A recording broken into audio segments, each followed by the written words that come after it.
Moving now. What this?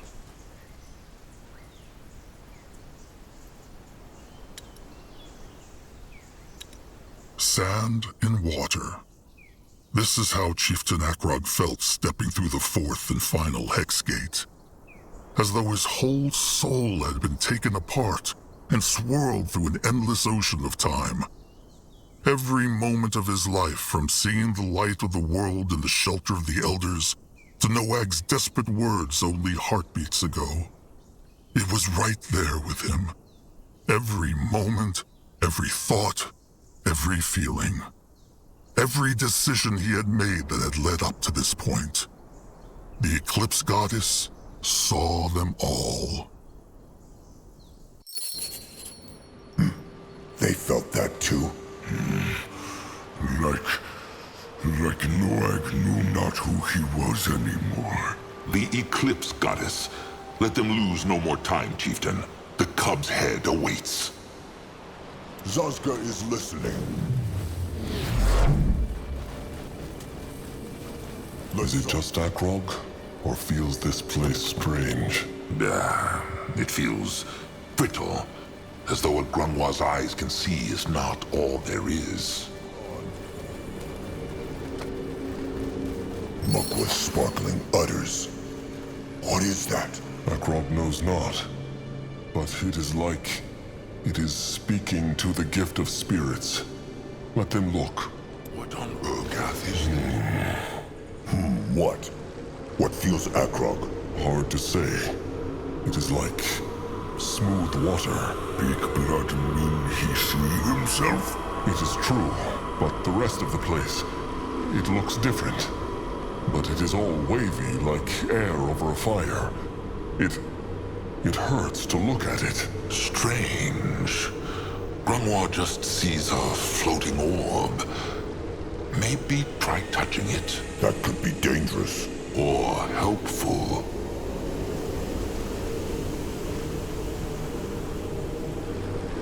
They will explore the rest of this place first. Maybe they will not even need this thing. Zazka's thoughts exactly. Come on, let them find that ugly head. Head towards certain doom. Sure. Strange how there are no other bone people here.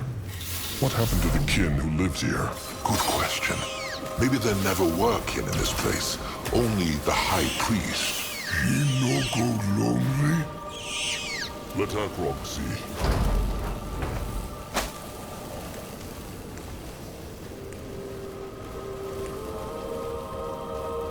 This looks interesting. They messed with the wrong tribe. They don't hurt me much. Only fools challenge the Moonkin. On his way. Tusks. Is that not? The same growth that corrupted the fields in Shauna's temple. The cub did this.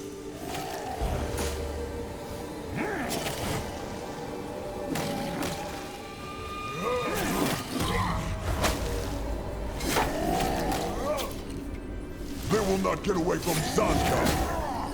Let Grungwa take a closer look. What is that? Interesting. Probably. At his service. If he insists.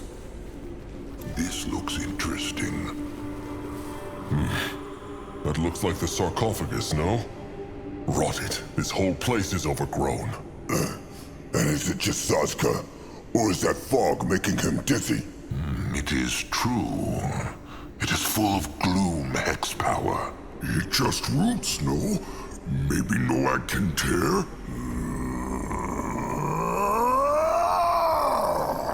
Little blood. Noag's hide! It burn! Then there is no getting through here. They must find another way, Chieftain.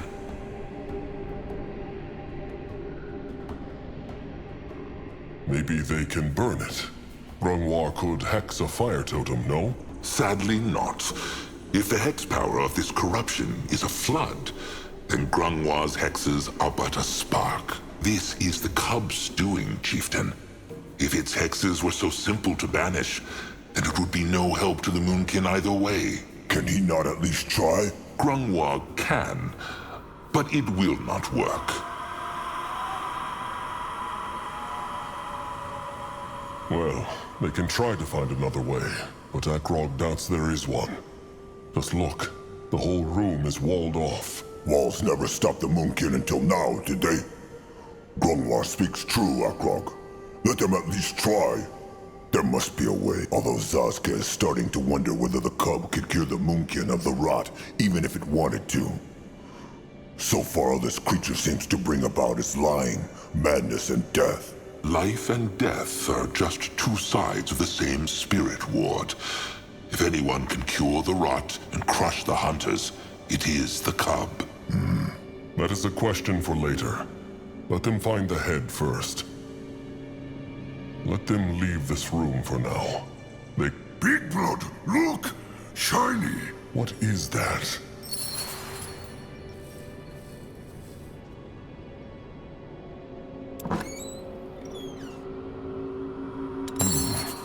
That is a spirit ward, but only half of it. And it is not weathered at all. It gleams like a new brittlebone pierce stick. That is strange. It must have been here for thousands of moons. True. It also does something to the gift of spirits like that sphere. They should look for the other half. You find out. What on Urgath is this? What is this? Time to move on. Going now.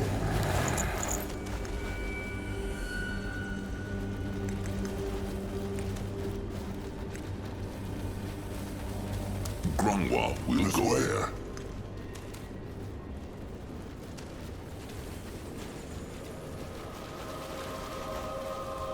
Crush them now! No one will look. He is going. May Magwa guide his hands. Let there be light.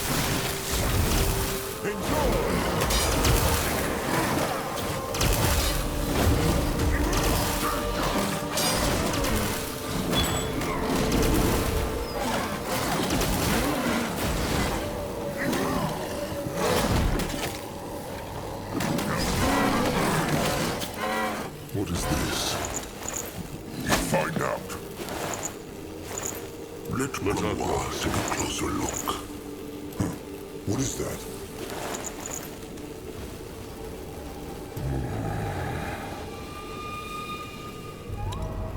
This looks interesting. What this? Head towards certain doom. Akrog is feeling the gift again. Something is here.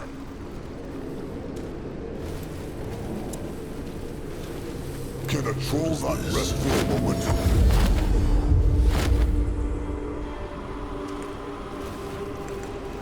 That way.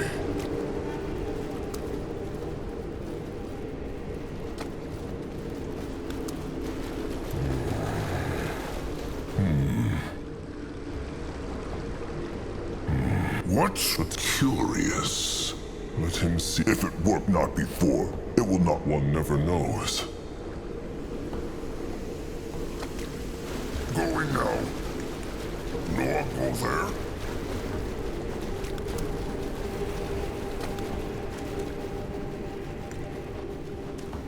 You find out.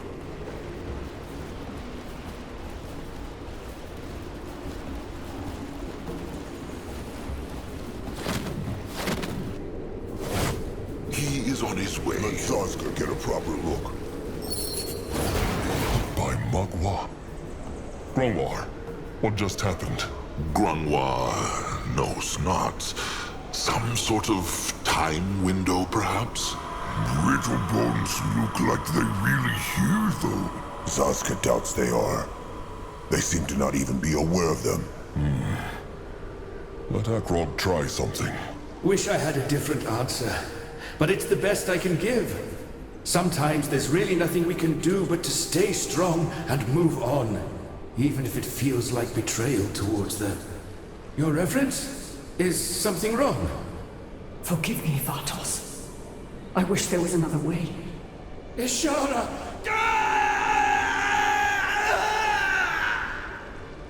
Forgive me. So it was just a normal time window after all? No. The normal time windows feel more distant.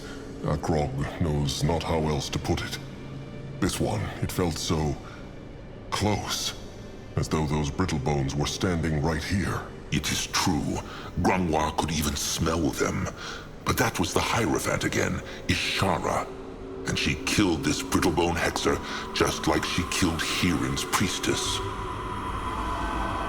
She also drew out his power and made it her own, no? It looked like it. She thought that, with more power, she could control the cubs. Foolish and honorless at the same time. These brittlebones truly deserve to die. Akrog remembers the Brittlebone gatekeeper saying that the Hierophant went to this temple before she went to Hirin's and died there. Said he not that? He said it. Grimoire remembers it too. This must have been it. She went to the temple to kill the priest of the Eclipse goddess. Well, whatever happened between these Brittlebones, it matters not. The Moonkin need to find the... Wait. What is that? Mugwa's tusks. That thing, it was not here before. Or maybe Akrog just saw it not. No, he is right. It was not here before. Maybe it... Zazka knows not. Fell out of the time window? Maybe Akrog knew not this was possible. He... Wait.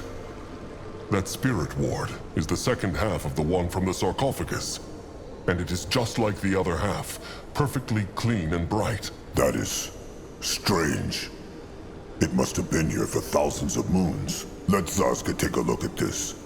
He is no scrapper, but this should be an easy fix. Sure. All right. Let him see. That is...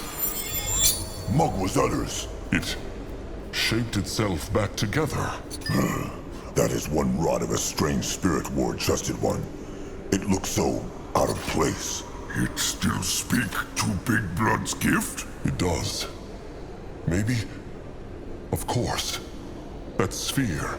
The one that looks like smooth water. Back there now. Akrog is listening.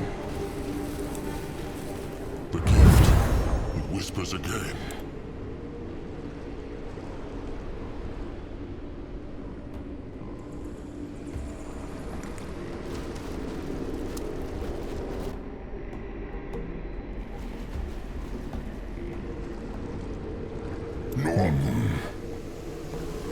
All right. Big Blood, be careful. He is. Worry not. The water mirror, it becomes clearer. It is like... It is pulling Akrog towards it. Put it into the center, chieftain. Do it! He will. Mugwa guide them.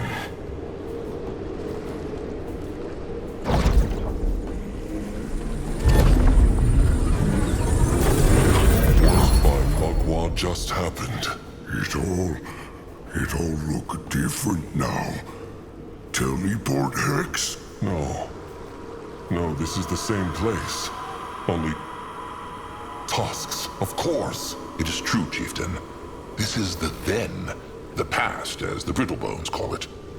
The Moonkin somehow traveled through time to a point where the sacred seal still lived in this place. All right.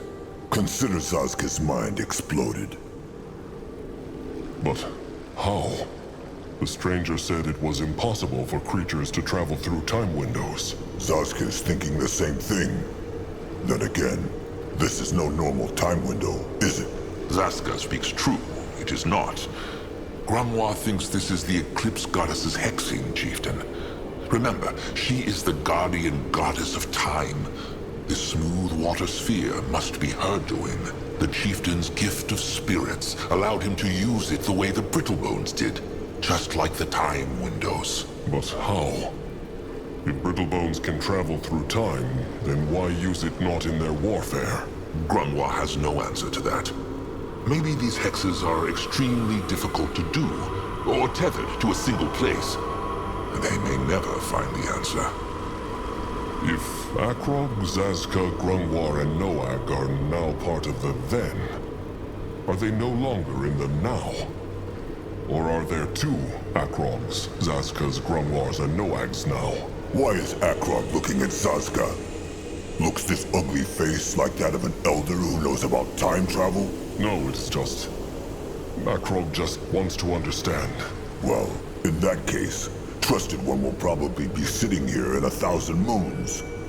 Whatever this hexing is, the Moonkin will not understand it anytime soon. Zaska speaks true. Grunwa would dearly love to understand this mystery. But for now, the Moonkin should focus on what they know. That they need to find that cursed head as fast as possible and get back out there. They speak true.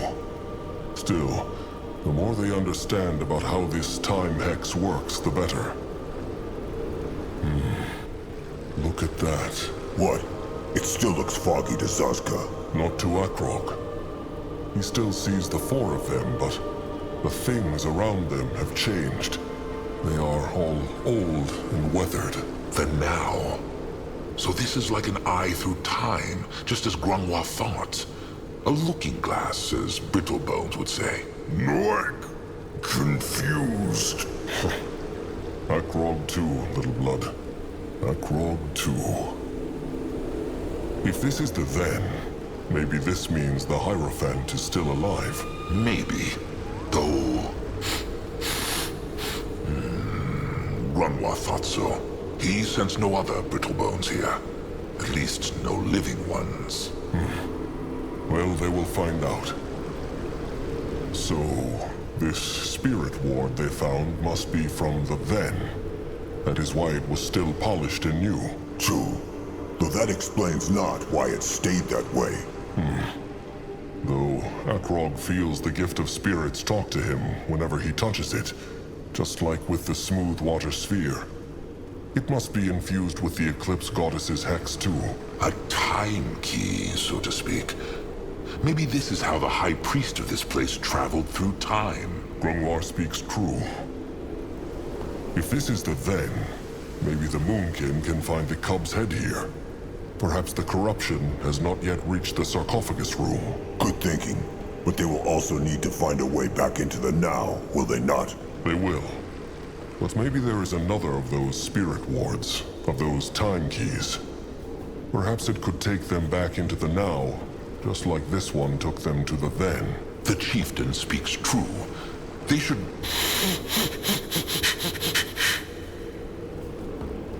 Little blood. Something wrong? Noak. Noak not know. Spit it out, little big oaf. Why looks he like a beak shat on his breakfast? It just... If this is then, it mean Crumple and Sire still alive, no? They still out there. The sacred seal lived here many thousands of moons ago. Crum was not even born at that time. But Narjak was. He firstborn. He lives since Zarek shaped trolls and greenskin from animal people. Crumple tell Noak so. True. Even if that is true, it changes nothing. The Moonkin need to find the cub's head and go back to the now. Their kin will die without them. The blood for the tribe. The tribe for the blood. Big blood speak true. But still, Moonkin not even live yet, no? They could go out, save Narjak, then come back. It is not that simple, little Moonblood. First, they know not if they can even leave this place and stay in the then. Grunwa thinks not. And even if they could, maybe the sacred seal Brittlebones are still alive and would crush the Moonkin the moment they step through that hex gate. Even if they find Narjak, how know they what would happen? Akrog should not be alive in the then, so maybe it would make something bad happen to Narjak, Akrog, or all of them. But no, I just want them back, Big Blood. Sire, Crumple, all of them. He want them back.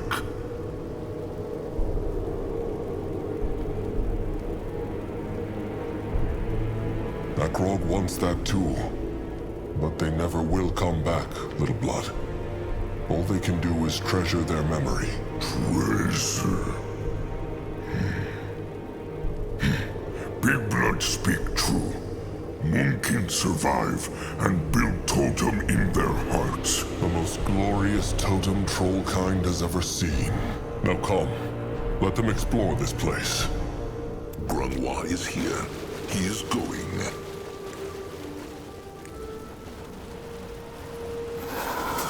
Why must they plague the Moonkin?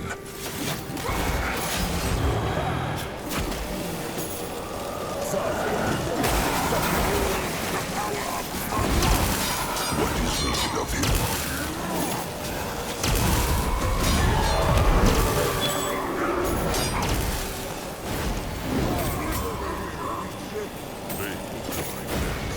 For the Moonkin! He might be old, but his tusks are still sharp. In that direction. Let Akrog see. Time to move on. If he insists. Let Grunwa take a closer look.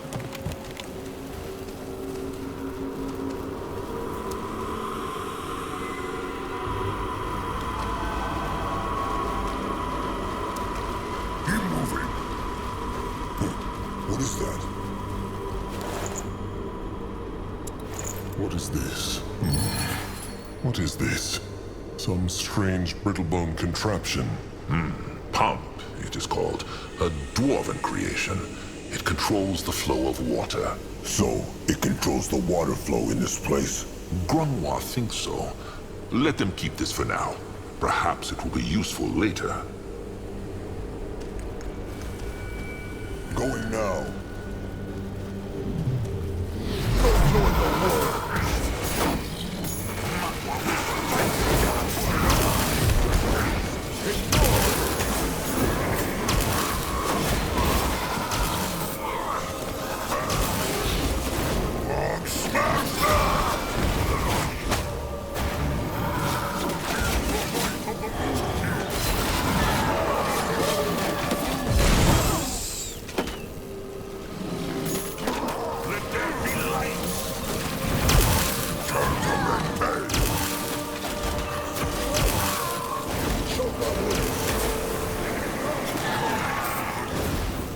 What on Urgath is this? You find out. This looks interesting.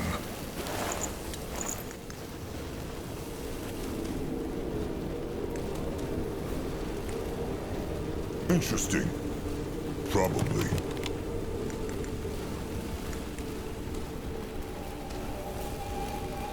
He go there. Let him out there.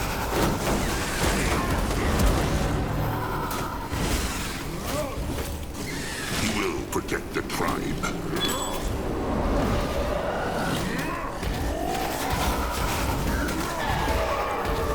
Let Grunwa take a closer look.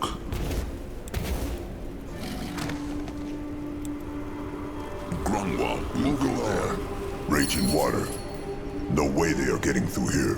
True. Grunwa thinks he has an idea. Let them head back to that brittlebone contraption. The pump.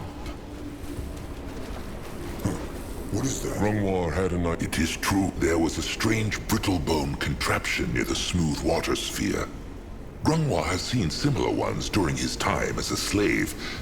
Maybe it can help. Come. Head towards certain doom. Sure, why not? This way? What on Urgath is this? All right. What suggests Grungwar they do? Simple. Moonblood. Give that thing a taste of a Moonkin crush stick. He means smash? He does.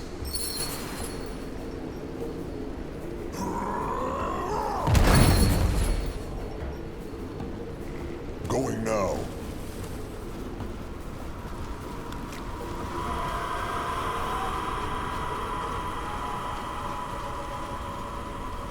If he insists. And it is gone.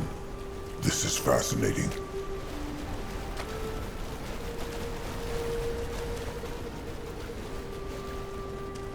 It is all so shiny.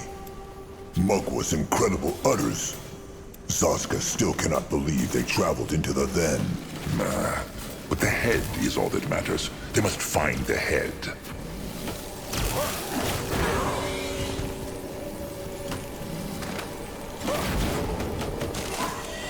He is going. The tribe must survive!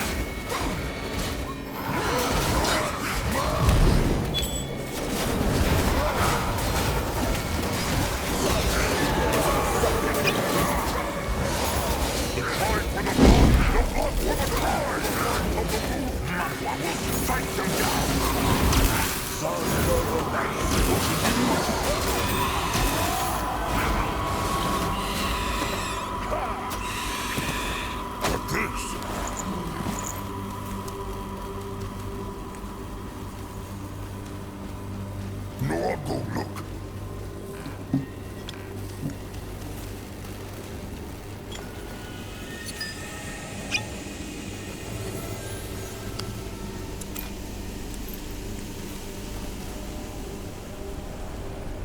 You will lead the way.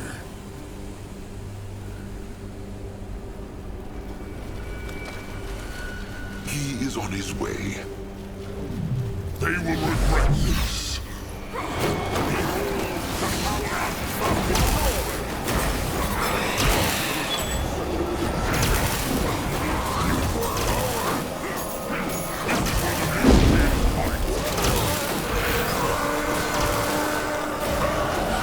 Our boat is ready. This looks interesting.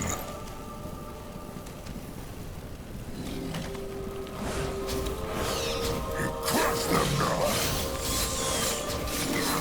Let there be light. Zaska can go for a second to them.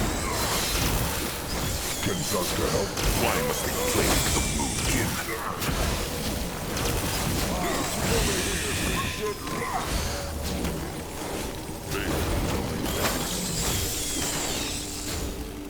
On his way.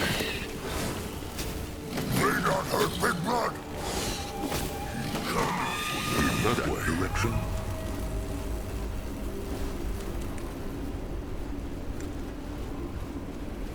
Well, well. How pretty. That a farm? A garden, Grangwa thinks. Trees and plants put there to look pretty. But it is no normal one. Grangwa senses lots of hex power in there. They should look at it, Chieftain. Great. More problems to smash. They should be. This is just big. They messed with the wrong tribe. You find out. What this? What on Urgath is this?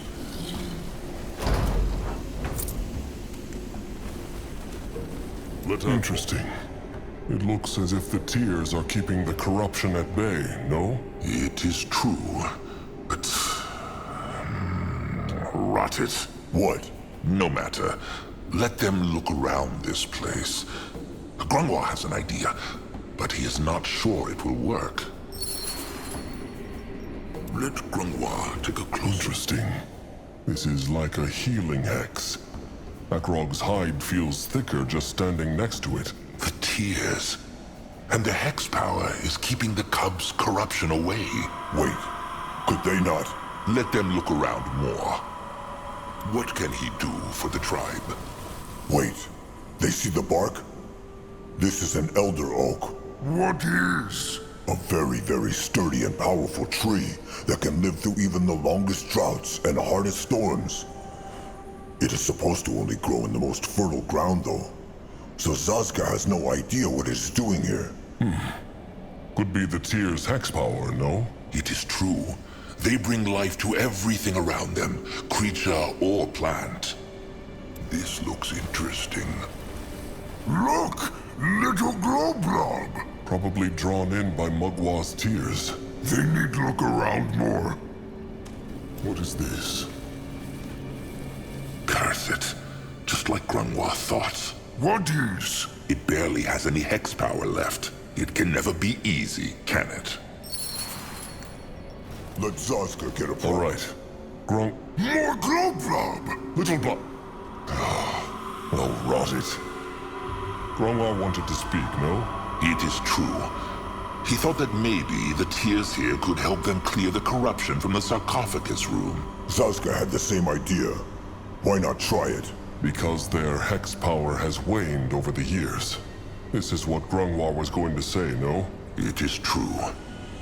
Well, maybe there will be another way. For now... Big Blood, look!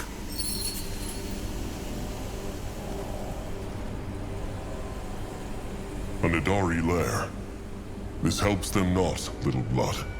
They need the cub's head or a way to get into the sarcophagus room. Not no, but look what finding lair. Wait, that is another spirit ward. This looks just like the one they found, no? The one that took them into the then. And it is all rusty and weathered. Maybe it is the opposite of the other ward. Like its dark echo, no?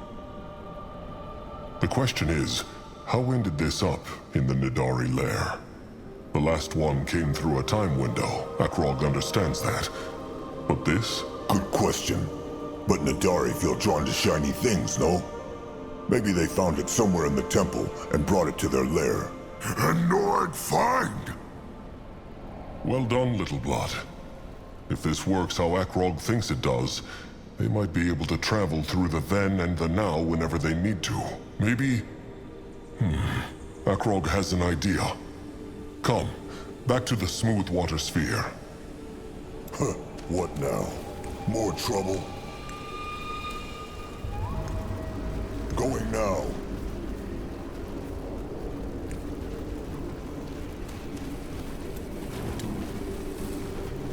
At his service. What is that?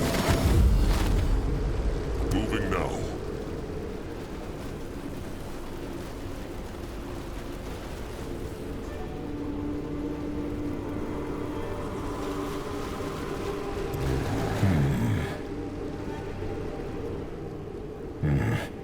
Now it feels like it is pushing Akrog back. He hopes it will bring them back to the now. Or is that the then now? Mugwa's time-traveling utters. This is confusing. It will be fine.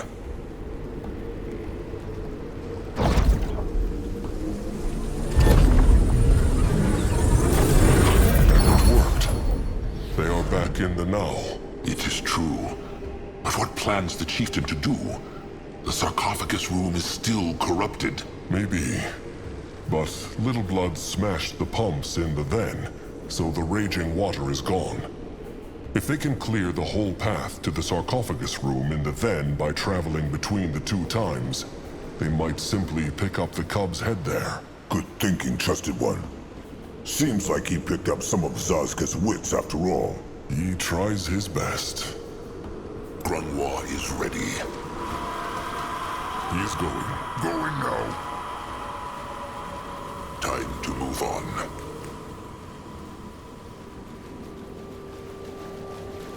Head towards certain doom. Sure, why not?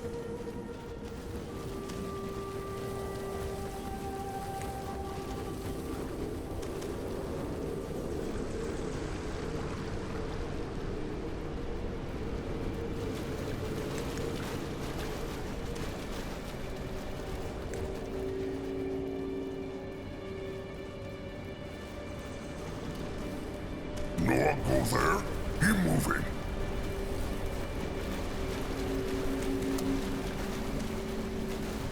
Grunwa will go there.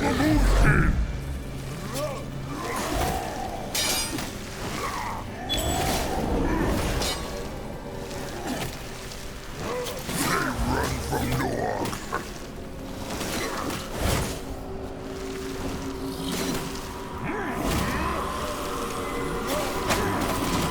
You find out. Interesting. Probably. Let Akrog see. On his way. Go join the war! Magua will strike them down!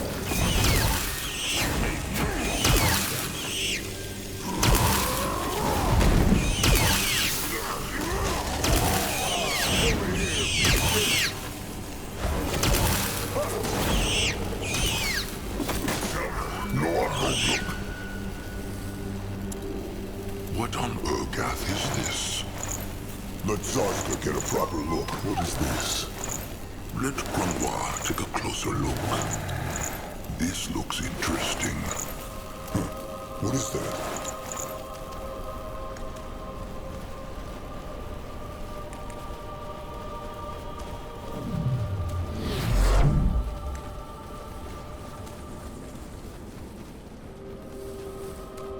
You will lead the way. Moving on.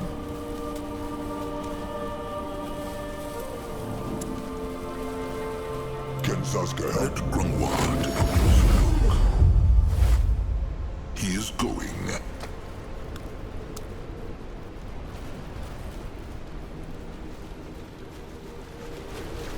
No one go. No one go there.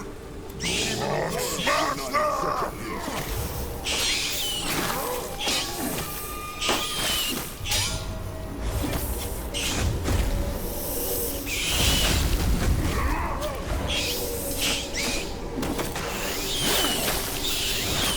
Let Zazka get a proper look. That way. In that direction. Let him at them.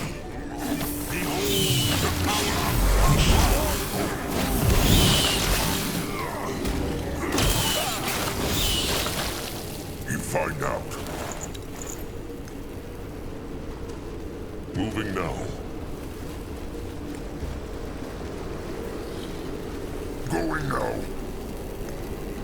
Interesting. Probably. He is on his way. May Magua guide his hands.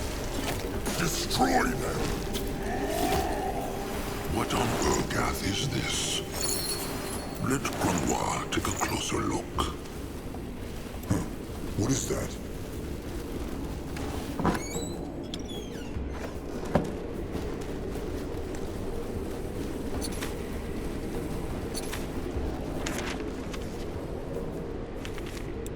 Keep moving. Let Zazka get a proper look.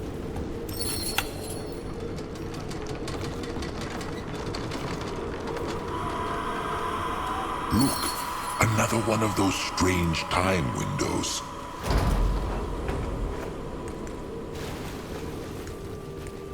This way? Let Akrog see.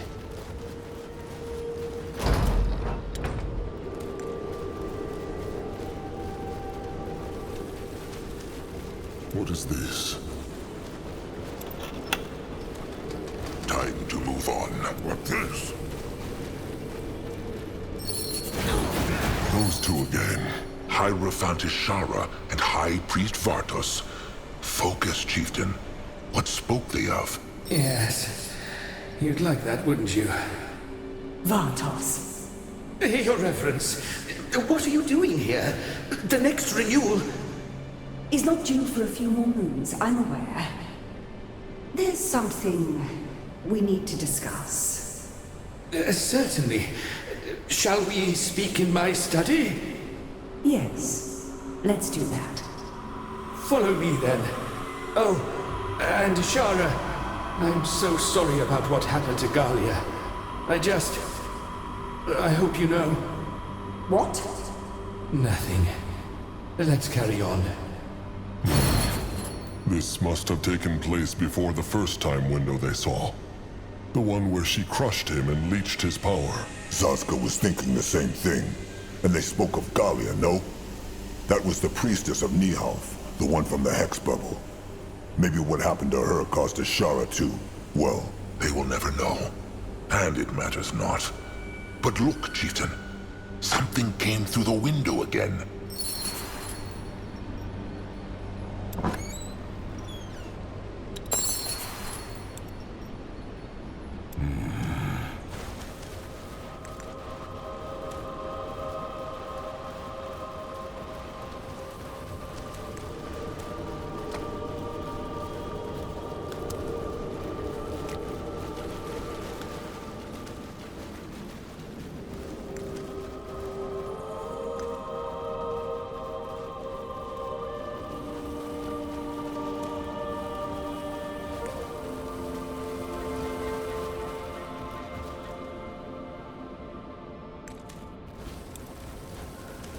the way.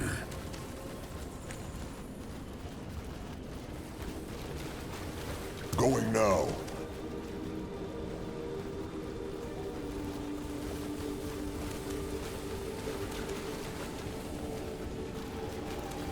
No, I'll go look.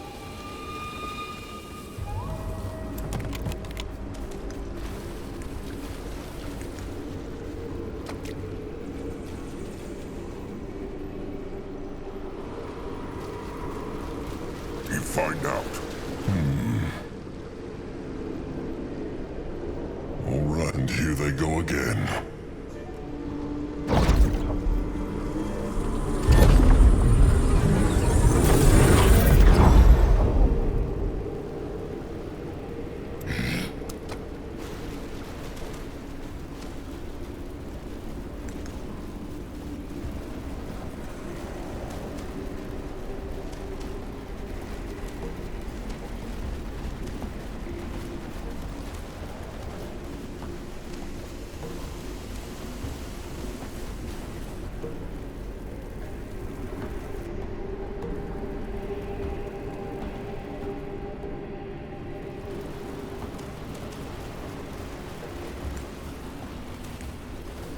What this?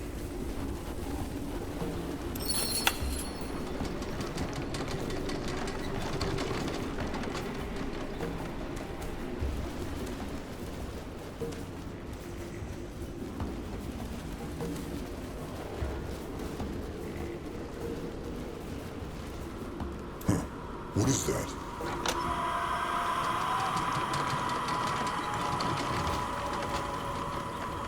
They will regret this.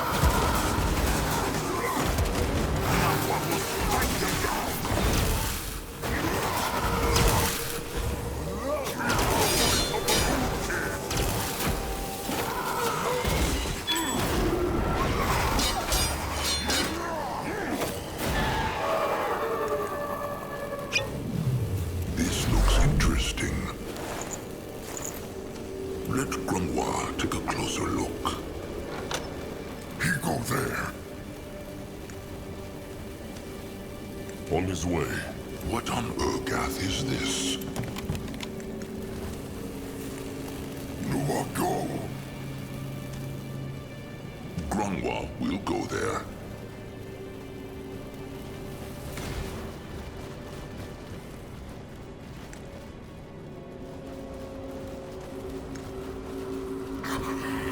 Crush them now.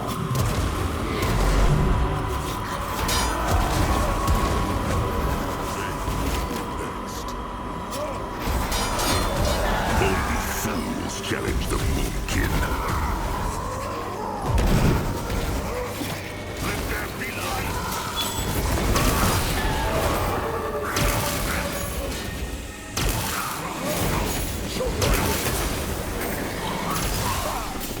Interesting. Probably. What is that? Let Grimoire take a closer look.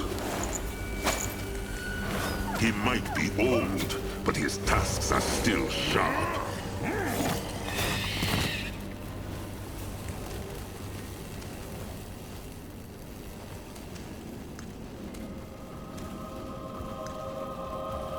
No, I'll go there.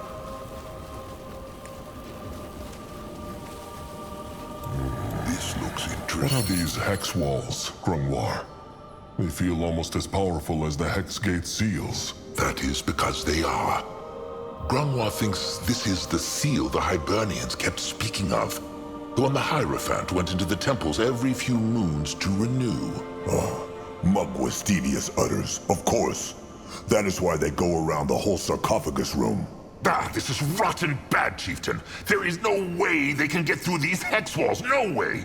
This is hexing worthy of a god. Godlike hexing or not, they can at least try. Akrog will not let some stupid wall stop them. Go ahead then, try. Hit it with a crush stick. Throw his best hexes at it. It will not help. Grimoire has been hexing his entire life, and he knows when he meets his match. Grimoire is right, trusted one. Think about it. If the sacred seal conjured these hex walls to keep the cub safe, why would a few trolls be able to get through it? Zaska speaks true. Then they will just go back to the now, when the hex walls were not there. Not the hex walls, but the rotten corruption. They cannot reach the sarcophagus, not here, and not then, and they are running out of time. What is the matter with Grungwar? Is he having dark thoughts? Grungwar is not angry, just impatient. Every second they waste here, the chainers and the hunters spend marching further towards the tribe camp. When a troll choose between hope and fear, why choose latter? Grump always say this to Noak. Moonblood is right. Grungwar is sorry, Chieftain.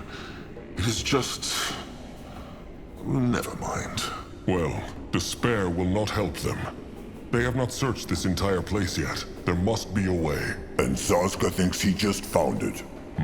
See the scrap bars over there? Zaska might be able to fit through them. Maybe he can reach the sarcophagus room from underground. That is dangerous. It is likely the hex gates go deep into the soil.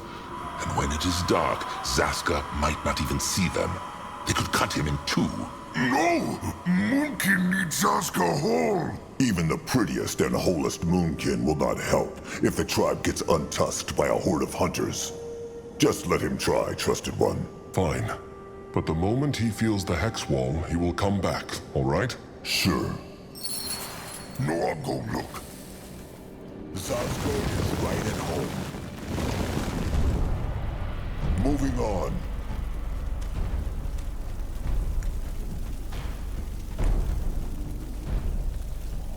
If he insists, head towards certain doom. Sure, why not?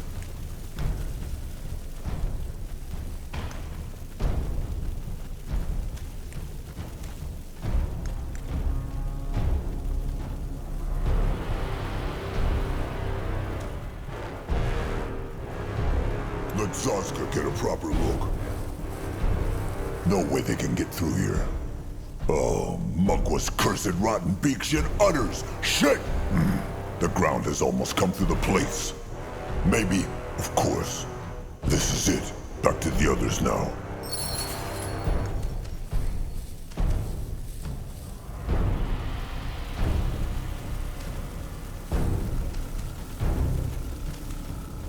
If he insists. This way?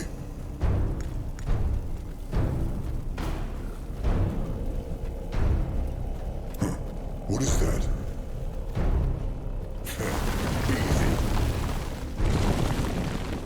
What is needed of him? What is this? Zaska has the cub's head not. The tunnel led not to the sarcophagus room then. It did. But the room is as corrupted there as it is in the now.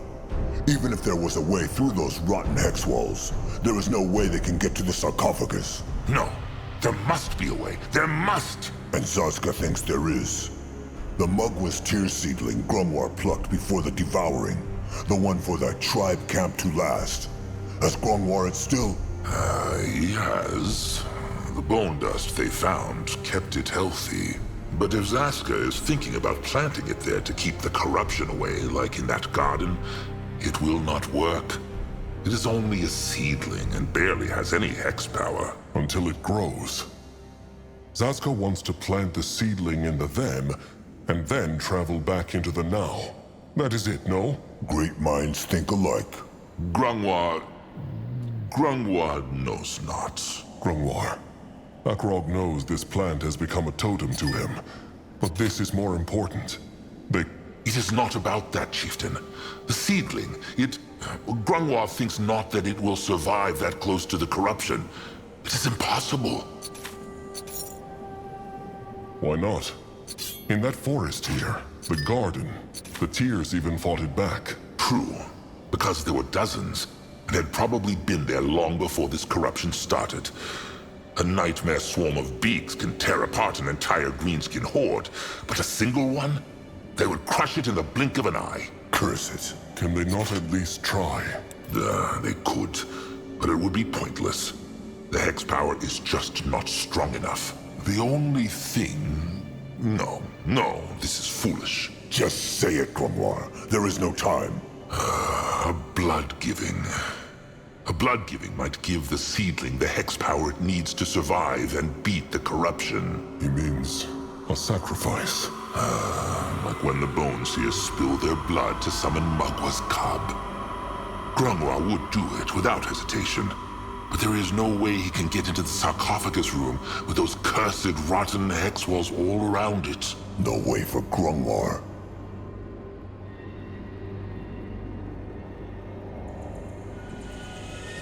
No one will sacrifice himself. Not Grimoire, not Zazka, not Noag, not Akrog. Noag no understand. What is sacrifice? No matter, little big oaf. No matter at all. Remembers Grimoire what he asked Zazka before the devouring? Whether Zazka wanted everyone to shun him? Wait, this is not... It is a stab to the heart. Every time they call him names. Every time they invite Zazka not to their hunts. Every time they pretend he is not there. It is a stab to the rotten heart. Still, Zazka is a moonkin, no matter what they say. And if Zazka's weak worm-eater blood might end up saving the mighty tribe, all the rotten better. He would do it just to see the looks on their faces.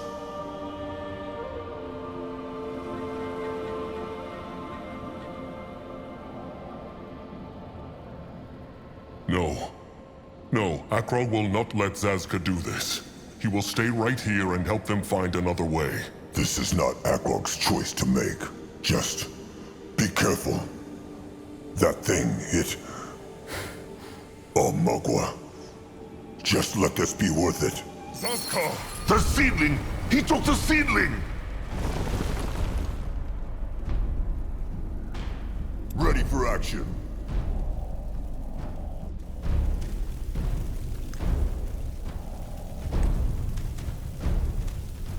Moving on.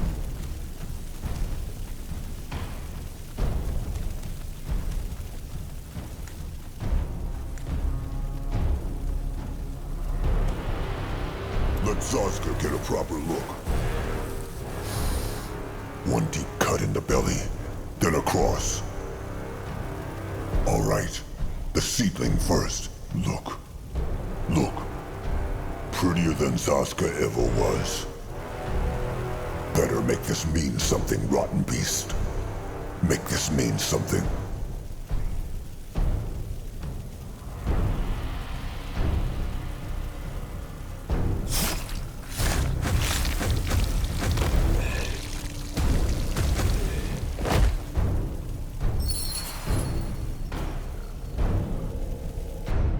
That was him. Akrog. Akrog feels it. What mean? What Zazka do? Where he go? As Grimoire said, the explanations must wait. Let them go back into the now, Chieftain. But Akrog, please. They are running out of time. Let Grimoire take a closer look. Chieftain. Grimoire said... He said that the blood hex might not give the seedling the strength to survive through time. How likely is it? Grimoire knows not. All they can do is pray to Magwa and hope. Magwa watch over them then. She will. Do it. Let them return to the now.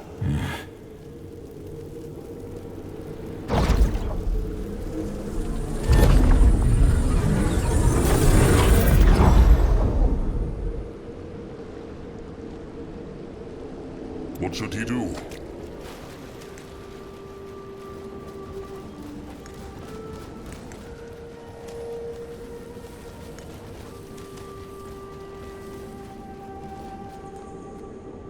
He is going.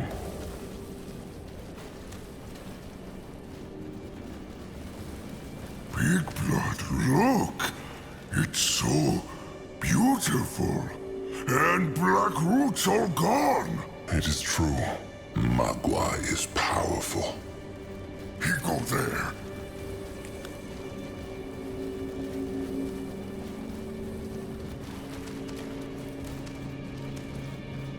No, I go. No, I'm ready. Look! It's Oscar! What the? Let Akrog see. Magwa's bloody tusks. He is alive. He is alive! Falling. Zaska. Falling. But only barely. Falling. Grandma must do thing! He will. Magua, praise this flesh. Shine her light into his blood and onto his hide, and grant him new life. It worked? He... Zaska! That is his name. What? What by Magwa's grumbling utters happened? The seedling, he... Look around, Zaska. It worked. This is the now, and the corruption is gone. Then why the rot is Zaska still here? Grungwa thinks he knows, but maybe this can wait. They must open the sarcophagus. Tell them his explanation, Grungwa. Akrog wants to know. As does Zaska. So be it then. Grungwa thinks that when Akrog, Grungwa, and Noag went back into the now, Zaska did too. Even though he was so far from the sphere. It is the only explanation that makes sense. Maybe the Now knew the Moonkin were just travelers. That is impossible to tell. And as for why Zaska is still alive despite losing all his blood, well, the tears saved him. He means those plants stopped him bleeding to death? It is true. If he did the blood-giving the true way, he should have died after a dozen heartbeats. But he died not. Probably because the hex power of the tears kept him safe. Magua saved him, Zaska. They should look at that sarcophagus, Akrog. A question. When Zaska's spirit was gone, he said something about how he was falling. What meant he? He spoke? The chieftain speaks true. Zaska knows not. He remembers something, but he is not quite sure what it is. Remember what? He knows not. Please, let them speak of... All right. Akrog cannot say how glad he is to have his trusted one back, but Zaska should not have done this. Akrog forbade it. And let the Moonkin die. No, but they would have found another way. Zaska had no right to decide this alone. Akrog is the chieftain. Wrong. Akrog is Zaska's trusted one first, and his chieftain second. If Akrog wants a dumb, docile beak who obeys without question, then fine. They can break the bond of trust right now. If he wants a trusted one, though, then he must accept that Zaska has his own will. Trusted one's trust. That is the meaning of the word. And if Zaska would have trusted Akrog, he would not have made that decision in the shadows. He... Stop! Stop! Blackroot's gone! Zaska healed, so why stare? So much kin dead, so kin no fight, kin stick together! If Grump could heal Crumple when Dragon take him, Noag never would fight with Crumple! He never! Noag speaks true. Look, Akrog. Zaska, he is sorry. Maybe it was rushed. Maybe it was wrong to decide on his own. But it worked, no? Maybe that is what they should focus on. It is true. And Zaska is right. He is not Akrog's beak. Akrog is sorry if that is what he felt his words meant. It is settled then. Now let them get back to the task. All right then. Let them find that head and get out of here. Noag see no head though. Where is? Probably inside the stone. This looks like some kind of brittle bone contraption again. A chest. Come. What is that? Akrog sees no sticks to pull. Zaska? Zaska sees none either. Just stone. Then crush it, Noag. They have no time for this. Will that not harm the cub? It will not. Remember, it is said that no weapon in the world can harm the cub's hide. It is a mystery how these brittle bones could do it. True. All right, little blood. Smash it. Not smash! No. No, this makes no sense. There must be a hidden spot. They must keep looking. But where?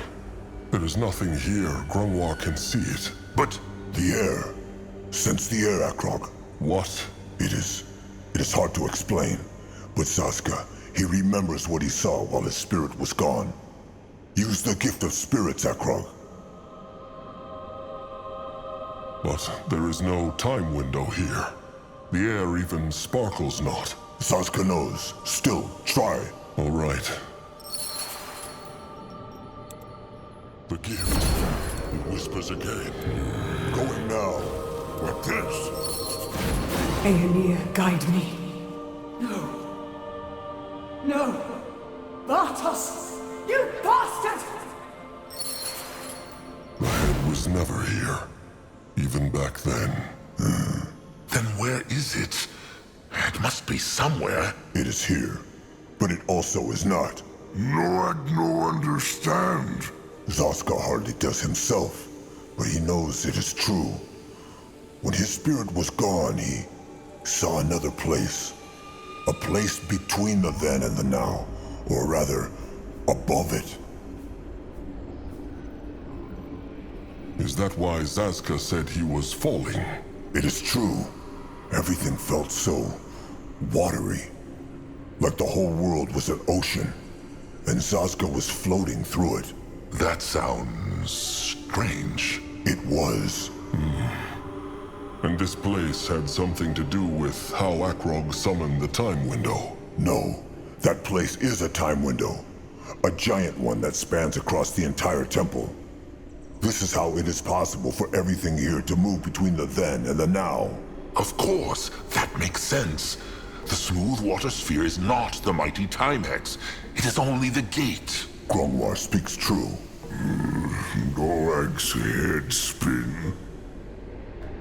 So, that place Zaska saw, where he felt like he was falling, was a time window. Akrog is not sure he understands. Neither is Zaska. At least not fully. But it is true. He thinks his spirit went into the time window when it left his flesh. Think of it as a bridge. A bridge between two oceans, the now and the then. In normal time windows, this bridge is so small one cannot even see it, like a tiny, tiny pebble. But because this time window spans across the entire temple, Zaska was able to walk on it. Akrog thinks he understands. no, I'm still not. Why went Zaska's mind into that place, though? Because he was, well, dying. Grunwar thinks he can answer the question. Many trolls who were close to death but came back spoke of seeing such a place. Maybe the moonlit river is in this time window world. Maybe this is where Magua and Hirin await souls after they pass away. Maybe.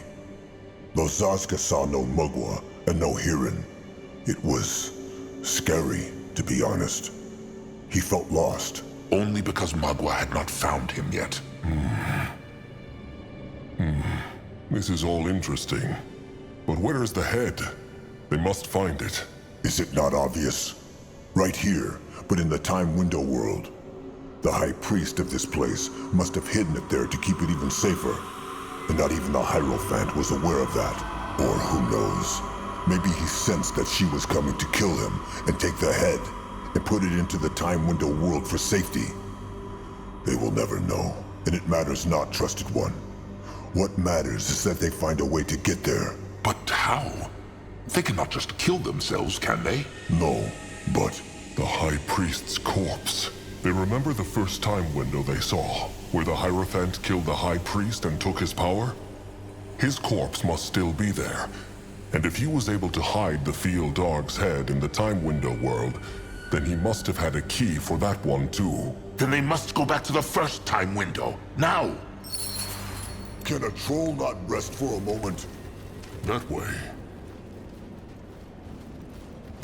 This way?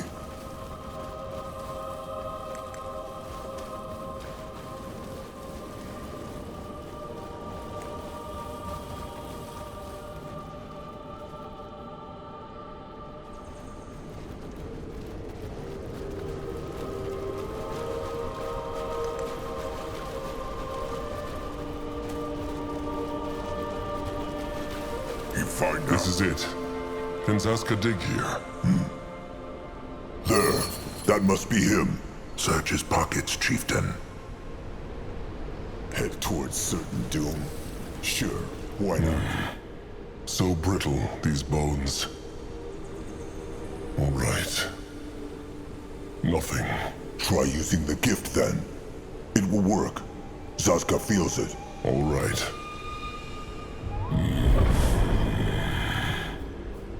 Still not... Wait. Wait. There is something. This must be it. The hidden time key. It glow, and no one see through. There will be time for wonder later. Let them get back to the smooth water sphere. Zaska's thoughts exactly. He is on his way. Moving on. On his way.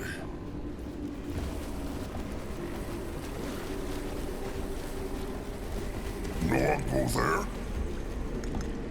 Keep moving.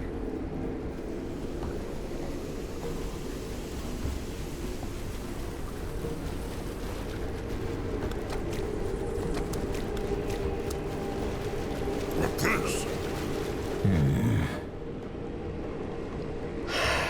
All right. Magua praised.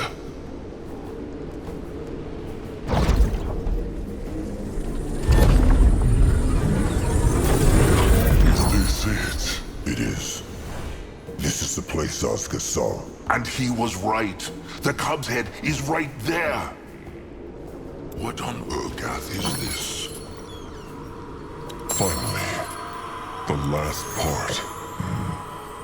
Is it just Zaska? Or is that thing smiling? It is not moving at all. Noag spoke it to him again. No, but he still feel his hide prickle.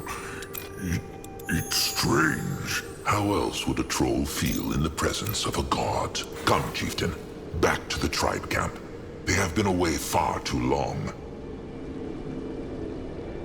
No, I'll go now.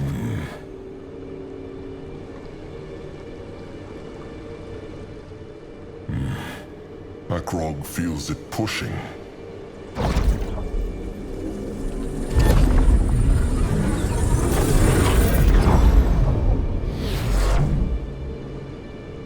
Zaska is listening.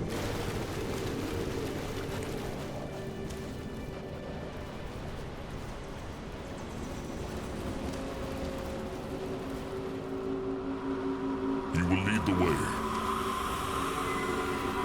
This looks interesting. Stepping through the hex gate, Akrog's mind once more became like sand and water. But unlike last time, the memory he saw was a solid one. Battle and roars, the hunter attack.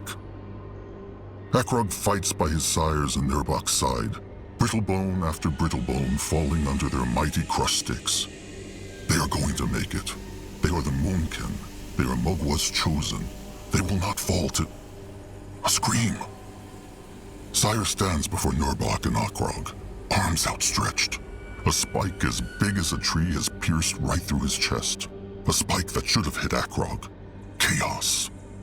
The next thing Akrog knows, he kneels by his dying sire's side.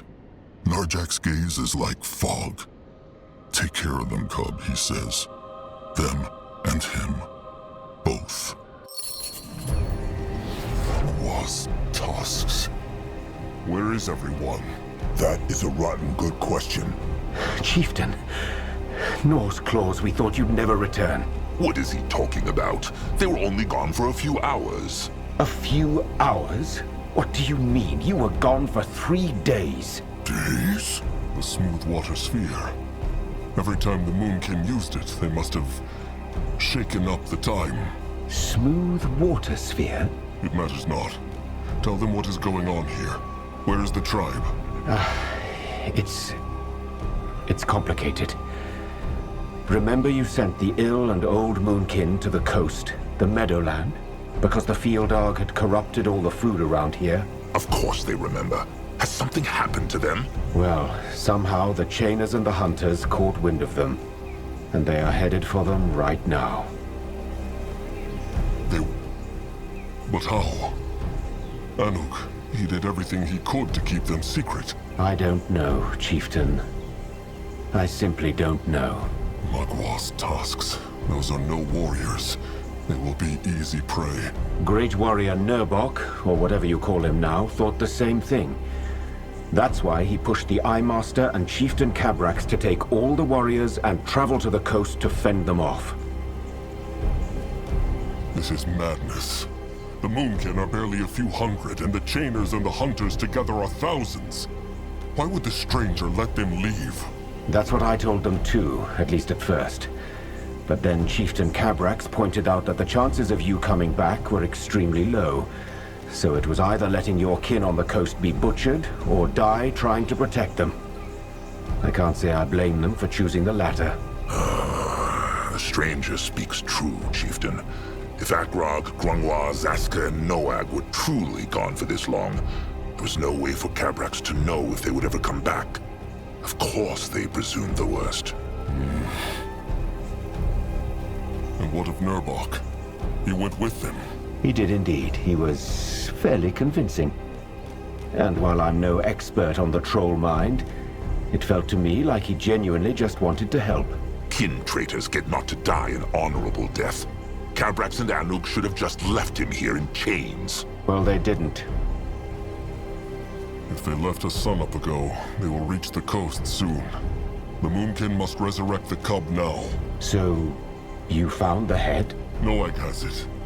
What needs the stranger for the resurrection ritual? Can you do it straight away? I would have preferred a bit of time to study the reassembled body first, but in theory, yes, I can do it. Into the sarcophagus. And let them pray to Magwa this works. Not here! Interesting. Probably.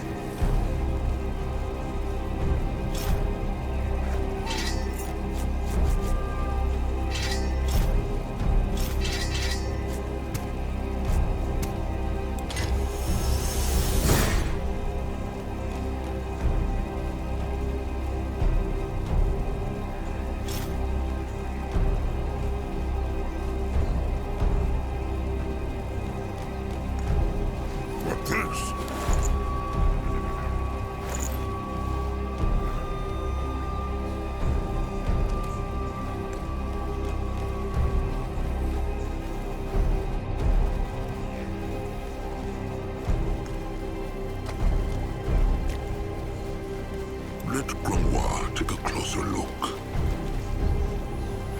What a beast. A demigod indeed. There is no time for talking. Cast the hex and put it back together. I was just about to.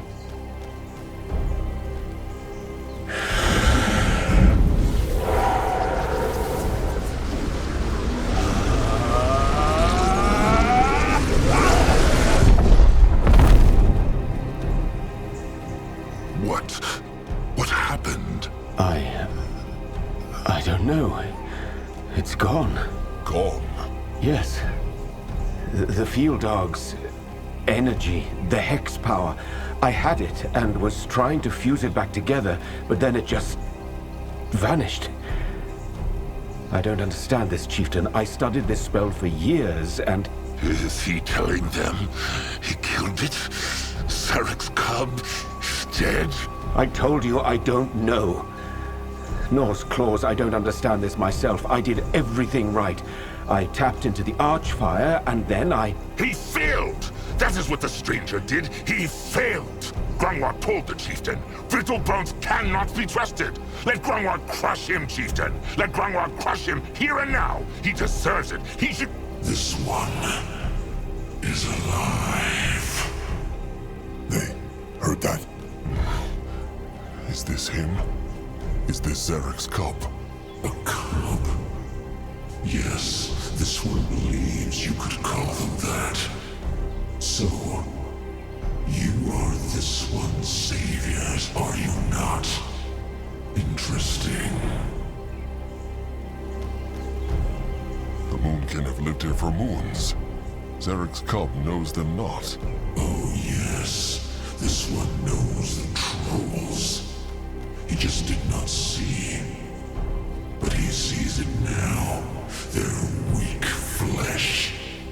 This one sees it sharp and clear.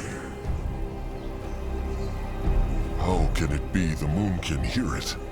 Is this some sort of hex? A hex that goes into their minds? The tiny meatbag is right. This one is speaking out through their minds. That lump of flesh between their skulls. Why worked the stranger's hex not? It should have brought the cub back to life. I'm wondering the same thing. It did not work because this one's flesh has grown too weak.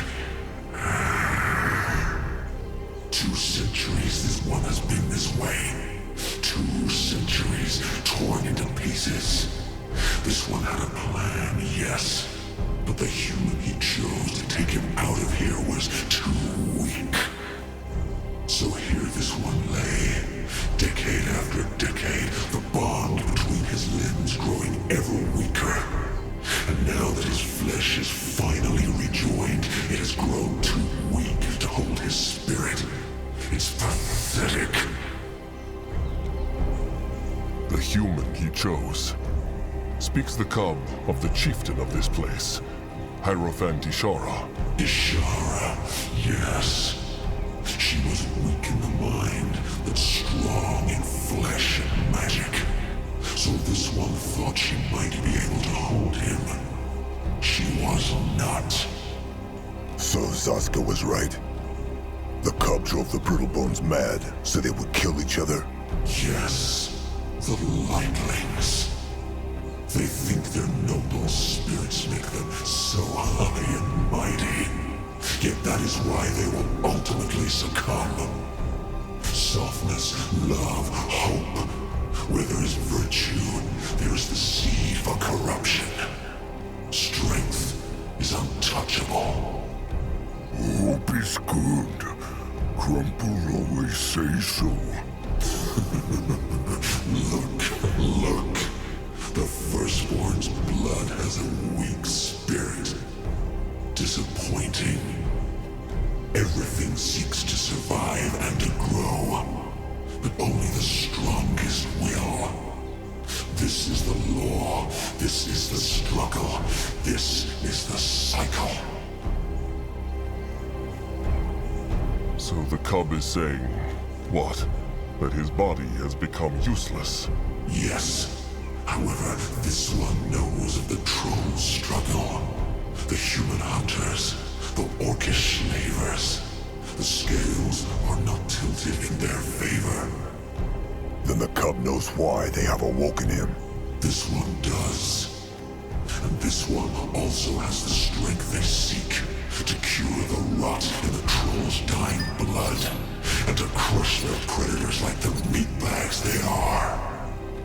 Were this one's flesh not useless, he would do it. So the stranger was right. The cub truly knows how to cleanse the Moonkin's blood so they can give life again? Of course. Life and death, growth and decay. All powers that come from the same source. This one can purge the troll's blood, and they will be strong again. Where did the cub's powers come from? From Zarek, like the Moonkin's hexes come from Mugwa. The tiny meatbag is brazen, comparing this one and its sire to a god that does not exist. Yes, this one's magic comes from Zarek. But like Zarek's, this one draws it from the same place all beings do. like the trolls do too. What is he talking about? What place? The Archfire. He's talking about the Archfire, the source of all magic. The Dark Elf speaks the truth. Said the cub just that Magua exists not? She gave the Moonkin the power to speak and to cast hexes, and she has protected them for centuries. That is what this one said, because it is the truth. The Guardians and the Renegades exist, but Magua, the goddess of the trolls, is but a mirage. Nonsense. Chieftain Narjak Firstborn was her chosen. That is why his flesh did not grow older. So that is what your chieftain told you. Your chieftain was immortal because he was a firstborn, a prime specimen of your race. It was Zarek who gave your chieftain his immortality, and he passed part of it on to your vicious little moon blood. Curious he wouldn't tell you this. Then again, every race has its own little story of why they are the chosen ones. So this one should not be surprised. This is... Quiet, Grungwar. They have no time. If Zarek's cub knows why the Moonkin summoned it, then he also knows the Moonkin tribe is fighting the Chainers and the Hunters right now. Is there anything they can do to restore its body? There is. This one is grateful for what the trolls did. So this one hoped there would be another way. But because the flesh is so weak, there is not. Then say it. Whatever it is, the Moonkin will pay the price. This one needs to perform the sanguine ritual at an Archfire vein. And to do this one needs a new vessel. A vessel. Yes. This one's old flesh is dead, and it will stay dead no matter what they do. The only way to survive is to form a new body at an Archfire vein. But to do this one's spirit needs a vessel. One to carry it to the vein and serve as a conduit. This is his offer. Grant him one of their bodies as a new vessel and bring him to an Archfire vein. Then he will rise anew. Help the trolls crush their enemies and cure their blood as they ask of him. This vessel, what will happen to it? Death. He knew it. Zaska knew it. What is an Archfire vein? What is he talking about? There are many words for it, but in essence, they are places where bits of Archfire magic seep through. Imagine a giant bright flame buried under layers and layers of rock. That is the Archfire, the source of all magic. Veins, where the rock is particularly thin, allow mages to tap into that power. There are several of those on Io, but the most prominent are the ones where the Godstones struck Io, the blue crystal comets. Like that shrine where you buried your chieftain, Magua's cradle, or the one in the Red Meadow. Listen to the Dark Elf. The stranger speaks of Magua's blood drop, the stone she blessed. So your people believe, yes. No, there must be another way. The Moonkin have his body. Can they not just take it to this vein so the cub can resurrect it there? This one told them. This flesh is dead and useless. By bringing the parts together, they allowed this one to mend his spirit. But that is all. The only way for this one to return to the world is by forming his body anew. And that is why he needs a vessel to take his mind to a vein. The tribe for the blood for the tribe. Grungwar understands. Chieftain Akrug, let Grungwar make this sacrifice. He will offer his body to the cub so they can save the Moonkin. No. This is beak shit. There will be no more sacrificing. Rot it. They know not even if what this thing says is true. Gave Zaska not his blood for the tribe just moments ago? They heard the cub. There is no other way. Please, Chieftain, let Grunwa do this. Grunwa has lived far too long, and his old hide has long been a burden for the tribe. Let him... Weak. What? You are weak. The Hierophant's body cannot hold this one's spirit, so there is no way your old and useless flesh could. And the same goes for the Chieftain and the Worm-Eater. The Firstborn's cub could. The chance is still small, but it could. He means... Noag. He is talking about your brother. Akrog understands not. Why could he not hold the cub spirit? He is strong and young. He can take it. Yes, you are strong. Just like the brittle-bone priestess Ishimura was. But it is simply not possible. This one is a god. You are mere meatbags. Only the Firstborn's blood can contain this one, and even he cannot do it for long. I think he's telling the truth, Chieftain. I'm powerful, and his magic would kill me in an instant. But...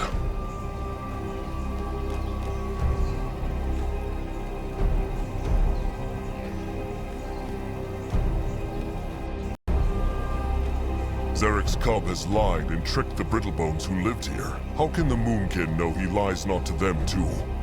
What if he takes Little Blood, lets the Moonkin resurrect him, then disappears? Rotten right. Tell them. How know the Moonkin the cub would honor its pact? You do not. Loyalty is for the lightlings. Loyalty creates weakness. Then again, they share the same sire. So this one will keep his promise. Maybe they share the same sire, but Zarek has no love for Trollkind. They were always stronger than the Greenskins, yet he let them make trolls their slaves. Wrong. The trolls let the orcs make them their slaves. Zarek is struggle. Zarek is strength. Did they really expect him to favor one creation over the other? The trolls are weak. That is why the orcs dominate them. It has nothing to do with favor. So no, this one bears the trolls no malice. Just like Zarek. If they strike a pact, this one will honor it. So he says. Rot it. This thing is a liar. Can they see it not? Grunwar, Zaska, what think they of this? Zaska said it already. No, they will not sacrifice Noag over some vague promise. If they sacrifice him not, they sacrifice all of the Moonkin. Grunwar says this as if he knew the cub was speaking the truth. Makwa's others, they know what this thing does. It lies, it deceives, and it kills to get its own way. And even if it did not, they will not sacrifice Noag. Not him. Zaska is so sorry, Noag. They are confused. All of them are. Pathetic. What? All this time, it was Zaska who pushed the chieftain to awaken Zarek's cub, no matter the price. So many kin died, but no, he always said it was for the greater good. And now that someone he loves should die, it is suddenly a problem. Why even pretend this is about the cub's lies, Zaska? The Brittlebones have a word for people like him. It is hypocrite. Oh, look who is talking. If Zaska is not mistaken, it was Grunwar who said that there is no way of knowing if a spawn of Zarek would honor a pact, and that he has no love for Trollkind. And now? Ah, now they are here, and this is their last chance to survive. Ah, rotted Zaska. Grunwar had so much respect for him, and now this. But Grunwar's faith lies with the chieftain. He will make the right decision. Rotten right he will. Knew the stranger this was going to happen. Lied he to the Moonkin? What? No. How? He did not. Not even this one knew a vessel would be needed if they rejoined his flesh. But this is how it is. There is one thing Akrog understands not. If the cub is so powerful, why must it even ask? Why seizes it not simply what it wants? If this one had flesh and his full powers, then maybe it would. There they have it. This thing cares not a bit for the trolls. It only wants to get its will. Nonsense! If that were so, it would not have even told the Moonkin that the vessel dies. You are both right. This one never claimed to care for the trolls, but this one did not lie either. Grungwar, Noag is the last troll of the Firstborn blood. If he goes, then it will be forever lost. And Trollkind might never be strong enough to stand up to the Greenskins or Brittlebones again. There are other ways. It is true, this is horrible, and it would break Grungwar's heart. But all the Moonblood of the world is not worth leaving a whole tribe to slaughter. Grungwar is so sorry, Moonblood, but there is no choice. How very true indeed. Noag. Akrog knows not how to put this, but how feels he about this? Wait a rotten moment. Is Akrog seriously asking his little blood whether he wants to rot and kill himself? Noag is not even old enough to hunt. He understands not what is... Noag understand. He does? And if it take Noag blood to save Big Blood, Zaskar, Grumpf, and Kin, he do it. He will. But... Noag trust Big Blood. Big Blood always make right choice. So he make this one too. That is true. He always does. And that is why he will not even consider this nonsense, right?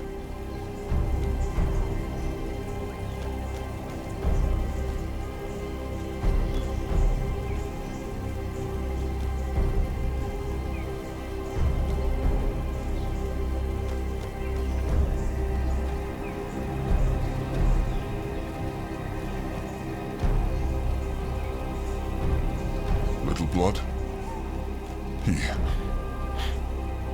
Akrog never told him how Sire died, no? A brittle bone throwing spike hurler crush him. Akrog never told him. He and Nurbok were there too. Trusted one, no. That throwing spike. It would have killed Akrog and Nurbok too. But their sire caught it with his body so they could live. At first, Akrog hated himself, and a part of him always will. But before his flesh died, Narjak told Akrog that it would have either been his life or that of Nurbok and Akrog. Tribe for the blood, blood for the tribe. It is true. Anuk, Zaramak, Julog, Zat, all the others. This is the only way they can save them. Akrog would pay the price himself. Believe him, he would give anything so he could. But he cannot. Not this time. No, no. Zaska will not let them do this. He... It all right, Zaska. Big Blood right.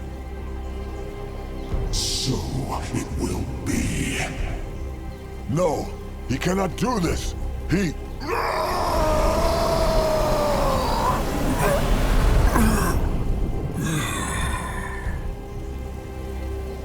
Noag.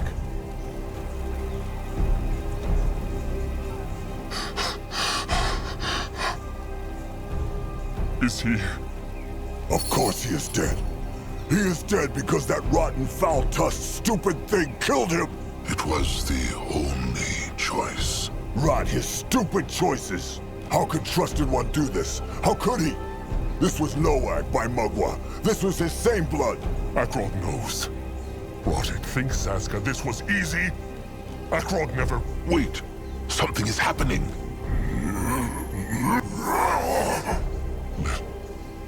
Little blood. No. Zarek's fangs. To draw breath again. Fascinating. It took him over. Little blood. Is he... Dead. Most of him, yes. What does it mean, most of him? That his soul is still there in the back of this one's mind. But it will extinguish once the sanguine ritual is completed. Is that certain? Yes. So it worked. Little blood. Little blood can hold the cub's spirit for the sanguine ritual. It should, yes. This is strong flesh, meatbag. Strong flesh pulsing with firstborn blood. How rotten good for him. Zaska will tear his tusks out. Zaska will... Try it. Stop it, Zaska! Noag is gone, Zaska, and he wanted this. Big shit! Akrog wanted this, and Noag was too young to understand. His same blood made him do it, and Grungwar wanted it too. But that is just what Grungwar wanted, no? Everything for the rotten tribe, even if it means butchering their own cursed kin. Look, I know this is none of my concern, but perhaps now isn't the best time to fight. Your moonblood is gone. Nothing can change that. All you can do is make his sacrifice count. He is right. Nothing left to do, but hope the cub keeps its end of the pact. This one will. Maybe Noag's body with the cub's spirit would be enough to crush the hunters. Maybe there is no need for this sanguine ritual. The meatbag still hopes he can save his brother, does he not? No. This vessel is powerful, but it is still only a troll. This one will need his true form to unleash the destruction they seek. And even if it were different, the pact has been struck. There is no undoing it. Akrog understands. What now? The cub said it needs an archfire vein for this ritual. So must they go back to Mugwa's cradle? This is what this one suggests. Actually, there might be another way. I searched the Blackheart jungle for veins before we met, and there are 2 more on Urgarth that I know of. You've been to one of those already. The Red Meadow. Where is that other one? Closer to here than Mugwa's cradle. Not closer to here, but closer to where your tribe is fighting the Chainers and the Hunters as we speak. It's at the northern coast. If we perform the sanguine ritual there instead of the cradle... Then less time will be lost traveling. A good idea. Then they will march for the coast at once. There is nothing left in this place. Akrog has spoken.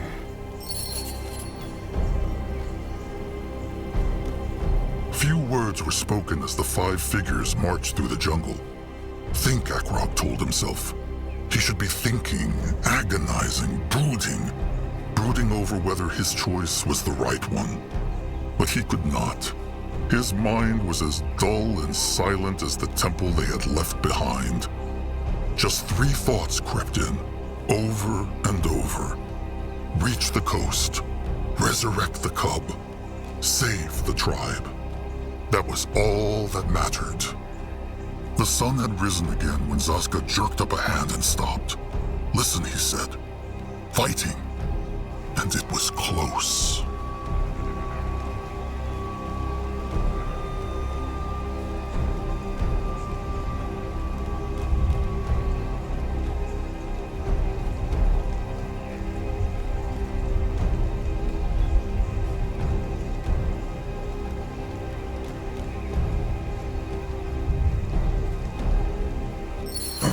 They hear that? Fighting. Quick.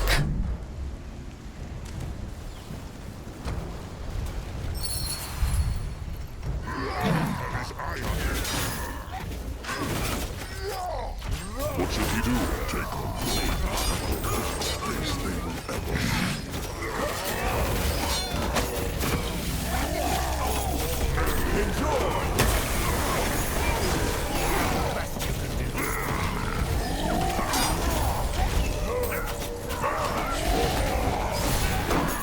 Even the world would not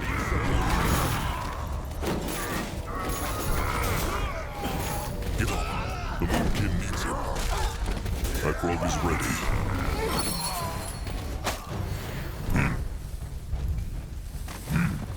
Chieftain Akrok Bone Crusher? Is that him? Or are Cabrax's fat eyes failing him? Not at all. And here Nurbok thought that cursed temple had eaten them. He sees no cub, though. Means this, the cub is right here. Mugwas. What? The chieftain will explain. He will explain everything. So, the Moonblood has gone into the Moonlit River. Not yet, but he is on the threshold. Well, Cabrax knows not what to say. He is sorry, Chieftain. This must have been a terrible choice. And Chieftain Akrog made the right one. Noad Moonblood will be remembered as a hero. The rain that has fallen is with the ground. Now, tell him about the battle. How many enemies are they facing? And knows Anuk of this archfire vein the stranger spoke of? The blue crystal, like the blood drop. He does. But they talk in the tribe camp, Chieftain. Come, follow Anug. There is Greenskin eyeing troops on the way, but that is nothing the Moonkin cannot handle. The Greenskins crushed the bridge Anug and the kin used to come here. But there is other way. Let them march then. It's time for the Moonkin to fight. So, Grungwar and Nurbok fight side by side once more. Almost like in the old days, no? It will never be like in the old days again, Nerbok. The bond of trust has been shattered. Come, Chieftain. Let them march. Can a troll not rest for a moment? Not smash!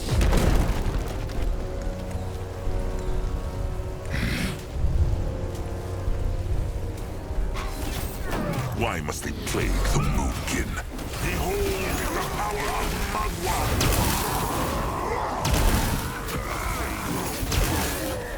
They should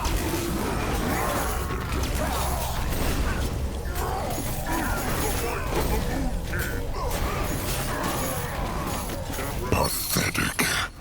And you call yourselves the Chosen of Zarek? There will be many more. Come with them, kin. There will be time for answers later. Yes. This way? He will protect the tribe. Magua will strike them down. Great! More problems to smash!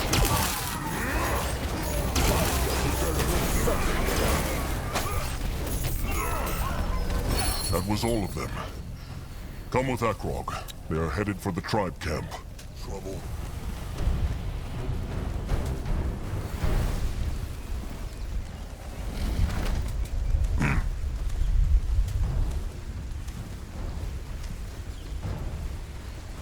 Wait, Chieftain Akrog! Mugwa's piercing tusks! Zaramak think Chieftain dead! He think they all dead! They are not. What are Zaramak and the Scrappers doing so far from the tribe camp? What they do best, of course. Look for scrap to use for guarding camp. There are much of it here in jungle. From old to new. How endearing. Zaramak, guess? What's wrong with Moonblood? He looked different. There will be time for explanations later. Join them in the tribe camp, Zaramak. They have a battle to plan. Akrok speaks true. Before they go, though. Rot it. There is no good way to say it. Nurbok is still a traitor. He took control, because it was the only way to save the tribe. But now that Akrog is back, wants Akrog Nurbok to stay and fight, or to go back into a cage, Nurbok will bow to his word. They're fighting the Chainers. Will Nurbok be loyal? That Akrog must ask that shows Nurbok how far he has fallen. Nurbok has had a lot of time to think, Akrog, and he will be loyal and fight to the last breath. This battle needs every warrior it can get. Nurbok will lead the guarding until the sanguine ritual has been completed. Understood. Sharp tusks and thick hide, chieftain. Oh, and cub. Crush those cursed rot tusks. This tribe has bled for it. Good. Now to the tribe camp. All right, Anuk. Give Akrog a view on the battle. How are the Moonkin holding up? Well, Anuk wish he had better answer for Chieftain, but the truth is, it is bad. Both the Chainers and the Hunters attack us all the time. Anuk think they try to make the tribe weak before dealing the killing blow. The battle is going for almost a sunup and a sundown now, and we already lose many kin. Anuk not lie, Chieftain. It looked dark. Very dark. Well, they have the cub now, so the wind has turned. Where have the Chainers built their tribe camp? Their cow? Well, there is two, actually. One is a little camp on Small Hill. Iamak think that is where they send their wyverns from. And the Moonkin will destroy it. What about the big camp? That one is a bit farther south from the small camp, in the east. It is well shielded, though, so it will be a tough fight. Forget the tribe camp for now. They should focus on conquering the vein first. This one can sense it's nearby. Have the meatbags found it already? He speak of Anug? It is true, they have. It is near the Chainer camp, a bit to the southwest. Well, then we know what we need to do, don't we? Defend the tribe camp and conquer the soil around the vein so the cub can perform the sanguine ritual. The stranger speaks true. What about the Hunters, though? Where are they? Cabrax can answer that question. They're down in the very south. But it seems like they have shielded off that tribe camp with hex barriers. It is probably as Anuk says. They want to wait with their final charge until the Moonkin are weakened. Cabrax and his bone hexes tried to banish the hex walls, but they are too strong. For you, once this one has his flesh back, no hex gate in the world will stop it. All the more reason to seize the vein first. Have the Hunters other tribe camps in the jungle? The big spot one more, but it is also behind the hex gates. Anug think they make warriors appear in strange spots with air flickers all across the coast from there. Just like they do in Mugwa's cradle. Teleport hexes. Try Cabrax to banish them? With hexes and with crush sticks, it is true. But it works not. Whatever they use, it must be very, very powerful. Well then, there is nothing the Moonkin can do but fend off the warriors until they find a better solution. Good. This helps. Now, enough chatter. Anug, wait. Chieftain Akrog, is that him? And what happened to Noag? There is no time for explanation. What is wrong, Julog? Well, one of Julog's beaks spotted something in the ocean, so Julog went to see what it was. It seems like there is a group of brittlebones, humans, coming on ships. Humans? What could they want here? Julog knows not, Chieftain. Maybe they are a helping pack for the Hunters. They should be wary. Wary, cautious. There will be struggle and bloodshed, meatbags. That is something to look forward to. The only thing Akrog looks forward to is marching over the corpses of those rotten hunters and greenskins. They have plagued the Moonkin for hundreds of moons. Now it is time to return the favor. Kin, to their places. The battle begins. Well said, Chieftain. I will stay here and do my best to keep the camp safe. Good luck. Ready for action.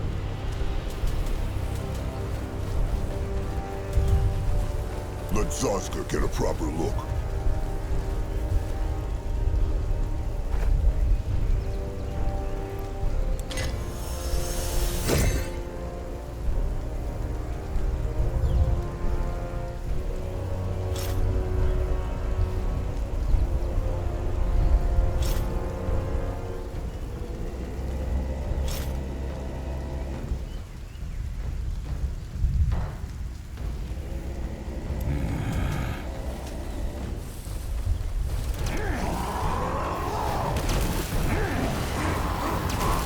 Enemies are attacking!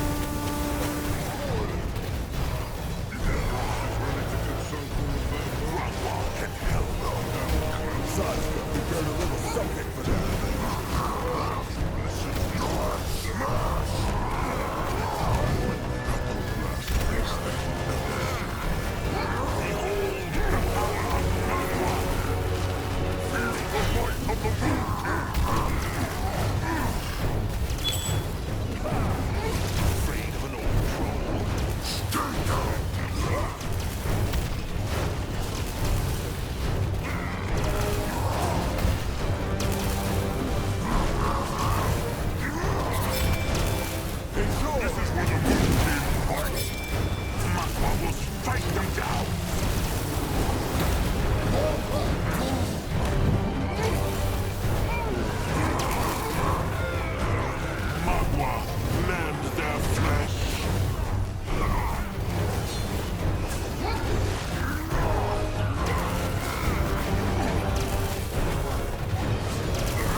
This is it. The Chainers will not be any more trouble. At least for now. Let them take a look at that thing, trusted one. The eye of the tribe sees. The tribe's land grows.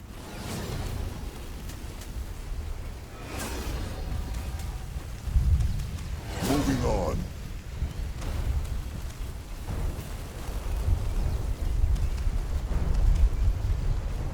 There. That is the vein.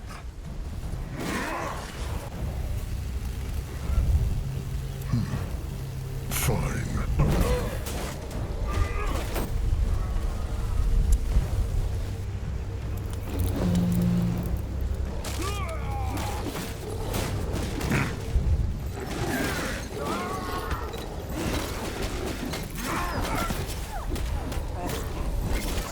What now? More He trouble. might be old, but his tusks are still sharp. Mugwort praise. Bit nice day.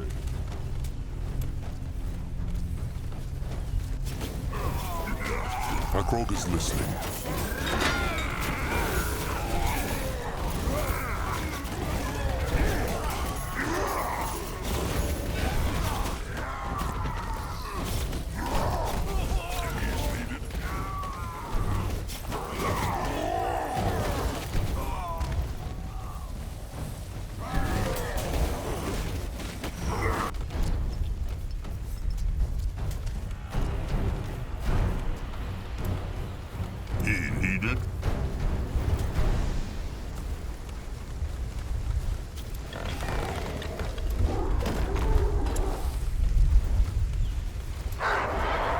Enemies are attacking! Akrog is ready.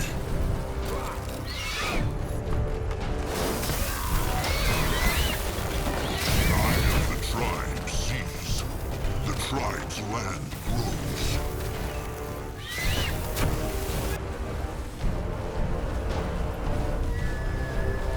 Grunwa is here. Let Akrog see. So, Will this be enough for the Sanguine ritual? No. No? Why? It feels as strong to Akrog as the one in Mudwa's cradle. It is strong, but also tainted. This one supposes many creatures have used it over the centuries. There's something this one can do, but this one will need the Dark Elf's help for it. Then they will get him. All right. Let them get the stranger. Fascinating. 3 Archfire veins so close to each other. Either way, good work securing it. So, you said you needed my help? This one does. As this one told the others already, the Archfire vein has been tainted by use. There is a way to cleanse it, but a Dark Elf will need to help. You will. What needs he to do? Channel a spell onto the vein while we spill some blood. Few things are as powerful as blood fresh after it is shed. This one will create a link between the vein and himself, and the Dark Elf must maintain it. This way, every drop of blood shed in this battle will be drawn to the vein. Once there is enough, this one will purge its taint. And then he can do the Sanguine ritual? Perform the Sanguine ritual and use this vessel's power to form this one's new flesh. Yes. Noag. His name was Noag. The Moonkin are already struggling to defend themselves. They cannot waste more time. Without blood, there is no Sanguine ritual. That is how it is. How much blood will he need? This one cannot say, but he will tell them when it's enough. Fine. Can the stranger do what the cub asks of him? Sounds like demonology. Yes, I believe I can. Well, then it is decided. They will soak this ground in Brittlebone and Greenskin blood. They will do it for Noag. Enemies are attacking! Yes. May Magua guide his hands.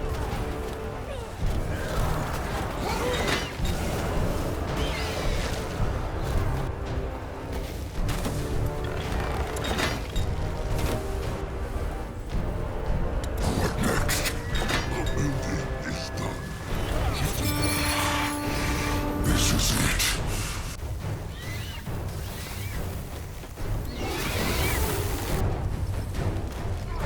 Akrog is listening.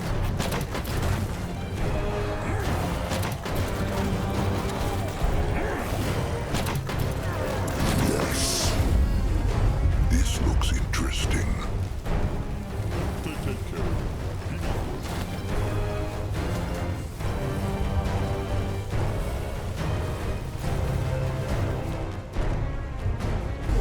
Akrog is ready.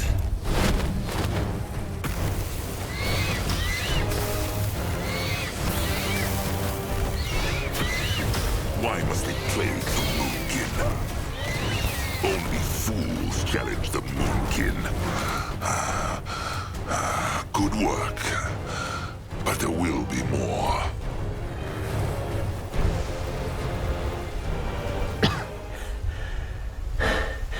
Is it done? It is. Stop. Thank Nor. I couldn't have done it much longer. Means this that the cub is ready now. It can do this ritual. The Sanguine ritual, indeed. This one recommends they do it now. The odds are bad enough as it is, and the longer we wait, the more the power of the harvested blood will fade. The odds? So the cub knows not whether the ritual will succeed after all? No, this one does not.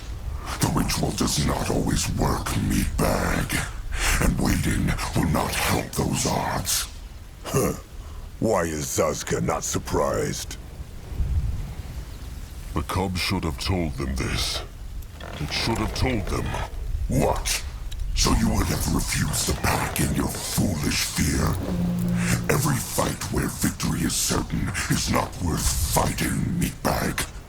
If your kind would live by that principle, maybe you would not be so weak and miserable. All right then. Do it. Perform the ritual. This one will. Step back, meatbags.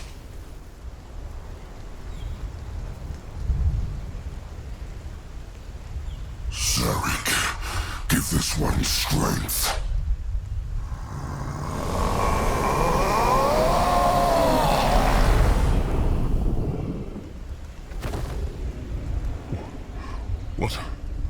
What happened?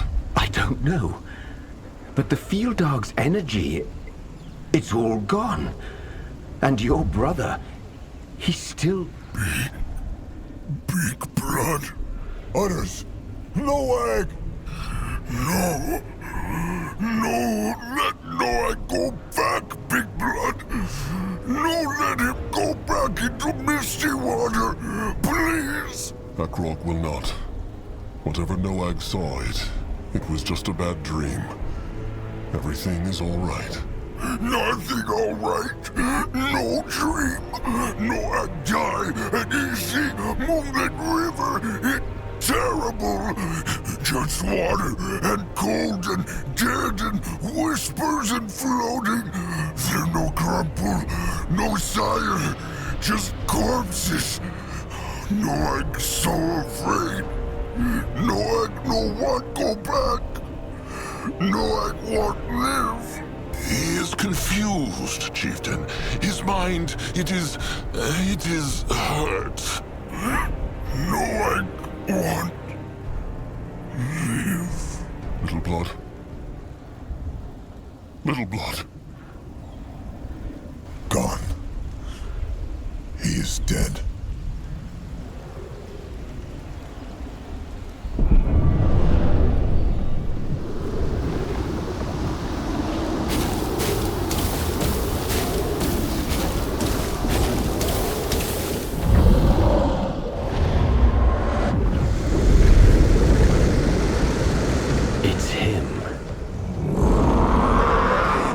This one lives. What? Why so scared? We had a pact, and this one will fulfill it. Come on. It's time to show those meatbags what a true hunter looks like. To live is to struggle. Grunwar is ready. In that direction. That way.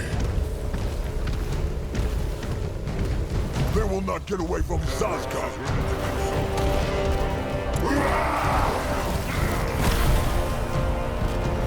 The headfall is down to the tribe camp.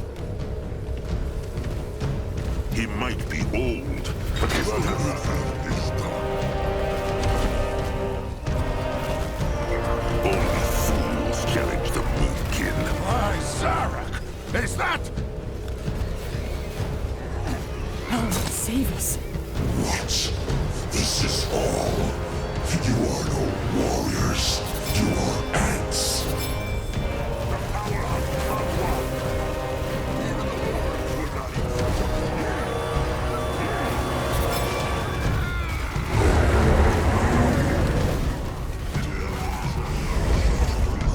Go join the words.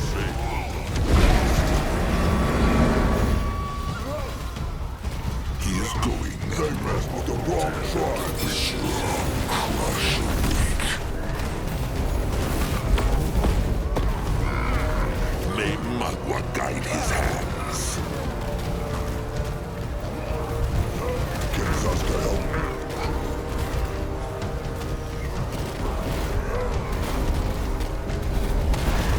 The tribe must survive. They will not get away from Zazka. This belongs to the Moonkin now. The eye of the tribe sees. The tribe's land grows.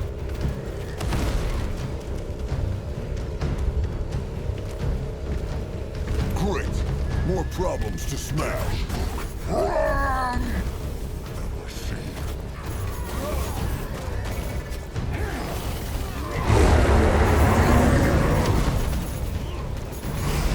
They will regret this.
It is over.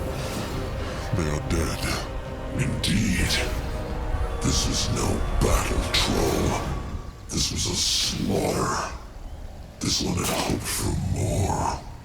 Many, many Moonkin died. That is the price of the struggle. Take a moment to savor your victory and mourn your losses, meatbag.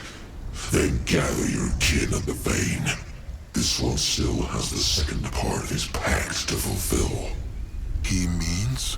That this one will cure your blood. Yes, they will speak at the vein. Huh. Well, this will be curious. The kin will be dying for an explanation. First comes the cure, then the explanations. Come, back to the Archfire vein.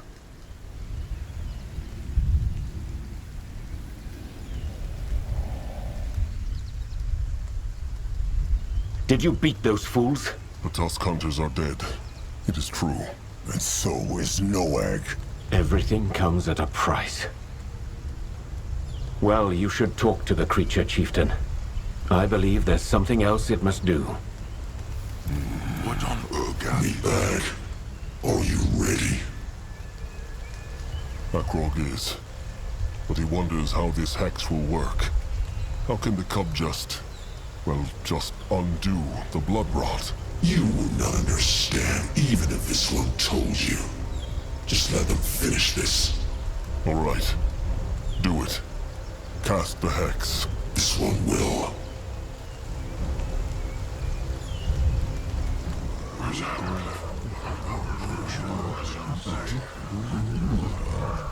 Silence! Silence! The Moonkin have fought well and honorably. But it is not over. There is one last battle they must win. But they cannot do so without help. Most of the Moonkin know this already. But the creature that brought chaos down upon the Moonkin's enemies is no less than Zarek's cub, the Field Dog.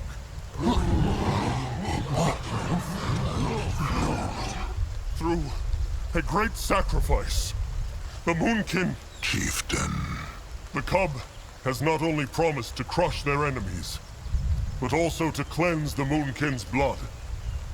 And it will do so now.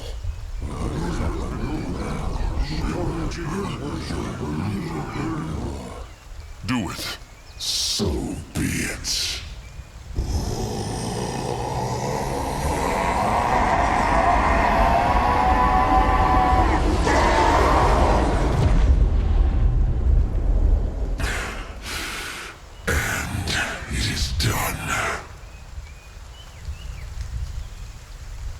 Within 12 moons' turns, their blood will be cured. 12 moons? So long? The rot has poisoned your kin's blood for almost 6 decades. Life cannot undo death in the blink of an eye. Even with this one's power, they will have to wait and endure. This one has fulfilled the pact, Meatbag. Now they will go their separate ways. There is something Akrog needs to ask first. Noag, Akrog's little blood. He said that he was dead when the cub took his body, and that he saw the moonlit river, and that it was horrible. Is that true? This one does not know. He is a god. He should know. But this one does not. Maybe your brother was only dreaming. Maybe he truly was dead for that moment and what he saw was real. The truth is, no one but Hirin and the lost souls themselves know what the River of Souls looks like. Those who return for a second chance have no memory. Akrog understands. Wait. If the Hex takes 12 moons to work, what will become of those who are already ill? Will they Die? That depends on how strong they are. It's the same for your cubs. With the rot fading, some might be strong again, but others might not. But there must be something the cub can do. It already did. The weak perish, and the strong survive. This is how it is, and how it always will be. How can they know the cub is not lying to them? Did this one lie when this one said it would annihilate the Moon Kid's enemies? The cub killed them because he enjoyed it. Less than this one had hoped. But yes, this one did. As he should, because it was struggle. A celebration of Zarek. This one fulfilled the pact. That is all this one will say. The meatbags may choose to trust him or not. This one does not care. They crushed the hunters and the chainers, but Akrog is sure there will be more. Maybe the Moonkin can count on the cub's help in the moons to come. No. Why not? If not for them, the cub would still be in his prison. And he, like the trolls, is also a spawn of Zarek. And so were the chainers.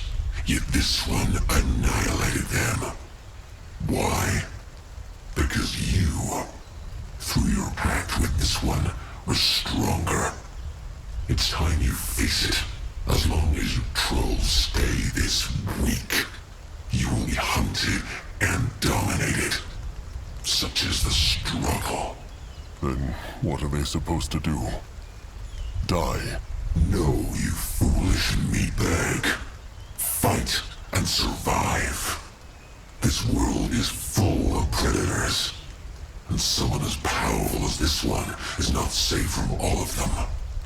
Why else do you think this one ended up imprisoned? If your kind wants freedom and peace, then earn it through strength. Else you will always be the victims. Just look around you. The treasure you could gain from selling the plunder from this battlefield alone will be enough to make the hunters work for you. Is he suggesting they become brittle bones? Fighting and killing over shiny things? No, you fool. This one suggests they stop running. Their pact with this one bought the time, so use it. Lick your wounds, sharpen your weapons, think and prepare. And the next time someone comes for your precious little tusks, shove them right into their hearts. Akrog understands. Where will the cub go then? What will it do? What this one should have been doing these past 200 years. Bring back his sire and the Silver Weaver. Zarek and Nor. Yes. The renegades will reign over Io. And this one will make sure it... You won't.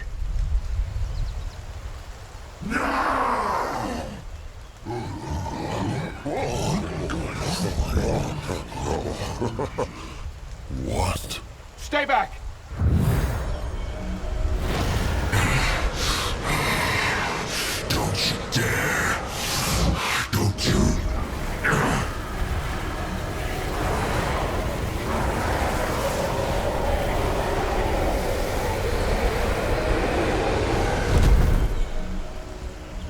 It's over.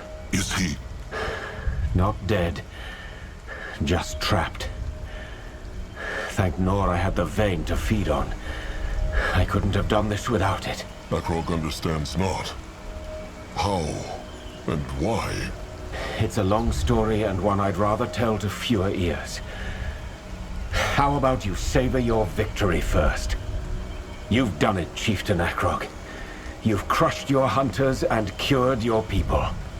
I'm sure there are many words to be said. No, the stranger will tell him now. Akrog demands it. And I disobey. Speak to your people.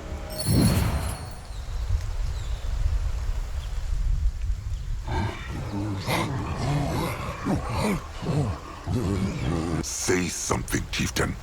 Anything. Quiet. Quiet! The chieftain speaks. Little Moonblood is dead. It is true. Noag gave his blood so the Moonkin could live. It is a long story, and now is not the time to tell it in full. But trust Akrog, one day he will. He will tell Noag's story, and he will make sure the Moonkin remember, until every last one of them is gone. But now is not the time for dark thoughts.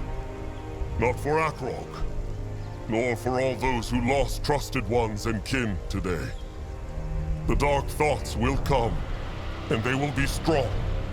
But not here, and not now.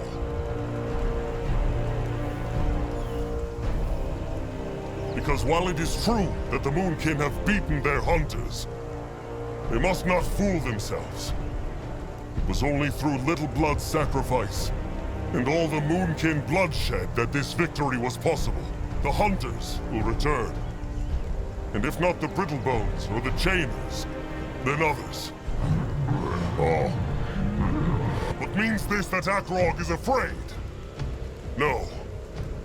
When these new hunters come, the Moonkin will be prey no more.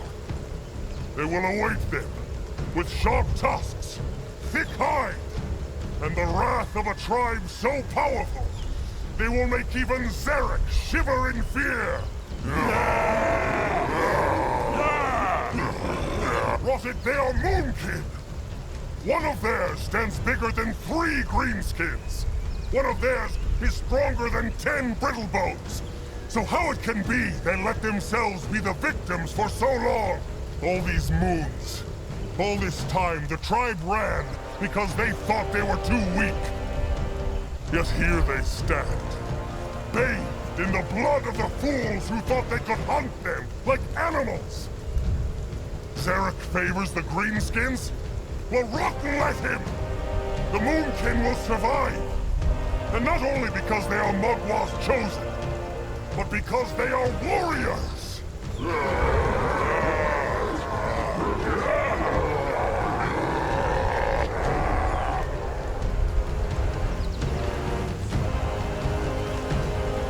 And while it is true that the crush sticks and the throwing spikes killed the hunters, the Moonkin should always remember that it was the strength of the tribe that truly won this battle. One kin shielded the other, and that is why they are still here. Many kin fell today, good and strong kin, and the tribe will feel their loss dearly. And while there will be totems and mourning, the Moonkin will honor their sacrifice by a means far simpler still. They will survive. Now go. Lick their wounds and find the fallen. The Moonkin will be marching soon. But this time, they will build a tribe camp to last. For the Moonkin, and for Noag.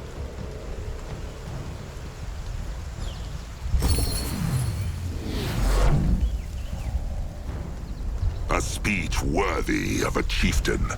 Grongwa suggests he speaks to the kin now. Then let them find the stranger. If he has not gotten scared and run off, that is. Chieftain Moonkin make new home soon? It is true, Ugruk. Very soon. So Ugruk get make new shelters? That make him happy. He be ready, Chieftain. You will lead the way. Let Zazka get a proper look. Fine words, Chieftain Akrog. Fine words. Were they? Akrog can barely remember. Well, that is his loss. Jesting aside, Cabrax can only bow his head in respect for the choice Akrog made. It may feel terrible now, but it was the right thing to do. The bones know it. Either way, Akrog came to thank the Bonekin for fighting so bravely by their side until the end. What will come next for Cabrax's tribe? With the hunters crushed, will they go back to the cradle? Ah, the cradle. The truth is, Cabrax knows not. Why not? It is their home. Maybe so. But... well, the Bonekin failed to protect it. And Cabrax knows what Akrog is about to say. It was not their fault. Even so, it would feel strange to go back now. And not even the bones can give Cabrax a good answer. They can stay with the Moonkin then. Their tribes can build this tribe camp to last forever. The same thought has come to Cabrax too. But he knows not yet. Let them speak of this later, Chieftain Akrog. For now, let them feast. And remember those they have lost. Akrog will. Always. Good then. And when all the mourning is done, Cabrax and Akrog will share a roast boar to peaceful moons to come. How sounds that? Like a fine plan, Cabrax. Like a fine plan. What is this? The Bonekin and the Moonkin won the day, Palag. How is he feeling? Even better than when the Bloodsight takes him over, Chieftain Akrog. Magwar has given them the gift of freedom. If he insists. Let Grimoire take a closer look. Ellen's saucy poems. Look who's coming, brother. At the risk of blowing your mind, this pig's oculi are still quite functional. Thank you very much, Arthur. I must admit I was quite discombobulated to find out you possess such talent for the oral arts, Chieftain. That was electrifying. The oral art? Good speech. That's what he's trying to say. So, you're going to build a city, is that it? A tribe camp to last. But yes, they will try. So, Akrog wants them to know they are free to go now. They have been for a while. What is that supposed to mean? It means there have been numerous opportunities to sneak off. If not earlier, then certainly before this quite monumental battle. Why have they stayed then? That, my dear thick-hided compeers, is an excellent question. I'm afraid I don't know the answer to it myself. But I wonder, in this new city of yours, do you perchance still require a skilled manufacturer of artifacts? And his dull-witted brother? They can surely use a good scrapper. As long as the pig and his same blood know it will be dangerous, they are welcome. Lovely. Let me be very clear, however. We shall need a proper smithy this time. A pig-friendly one. At least until a certain someone has found a way to reverse my porcine metamorphosis. Yes, I'm working on it. Anyway, don't let us keep you, Chieftain. I'm sure you have plenty of people to talk to. Hey, oh. And, I'm sorry about your brother. I truly am. Akrog is sorry too. Let Akrog see. Good speech, Chieftain. Seems like he got some of Narjak's gifts for words, too. The cub was right, though. About what? Surviving. As long as the moon can keep running, they will always be slaves. Maybe... What? Maybe Nurbok was wrong after all. Surrendering to the Greenskins, their hides would have lived, but their souls would have died. Nurbok sees this now. Had he seen it sooner, many kin would still be alive. Maybe that would be. It is true. But right and wrong are not always that clear. Poor little Moonblood. Out of everyone, he deserved it the least. Nerbach speaks true. Either way, Nerbach knows this battle frees him not of guilt. He wants to give his blood for the tribe, now more than ever.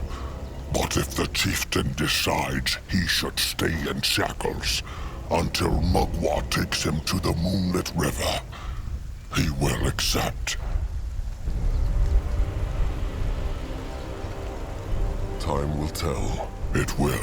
And Grungwa, What? he is sorry. Grungwa will go there. This looks interesting. That good bit. What this here? That bit no good. Zeramak, everything well? Very well. Plenty scrap here after big fight. Zeramak, use it up, chieftain. No need to waste. The tribe must be prepared, but Zeramak should take a rest too. He earned it. Well, rest, work, same thing. Zeramak feel best when busy. Maybe, never mind. Either way, Zeramak start with making new crush sticks. Then might try something new. Strange pig has good ideas. Crazy think that Zeramak would ever listen to a pig. Well, Akrog is glad he did. Sharp tusks and thick hide, Zeramak. Sure, Zeramak better go find the pig now. Should be easy, just follow the smell. Interesting, chieftain. Julag looks sullen. Oh, it is just, it matters not. The chieftain... Speak true, Julag. Well, it is... Julag wanted to ask for Akrog's forgiveness for going with Nerbach that day. It was a terrible mistake, and Julag should have known better.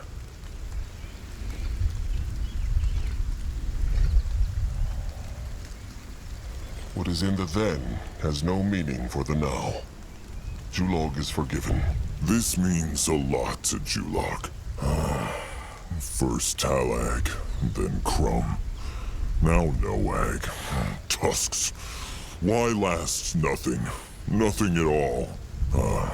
Well, no sense in brooding on it. Julag believes the tribe will need the beaks to find this tribe camp to last. No, It is true. then Julag and the beaks will be ready, chieftain. Sharp tusks and thick hide. What is that? Well done, chieftain. He fought well. So did he. They did it, Grorag. They survived. True. True.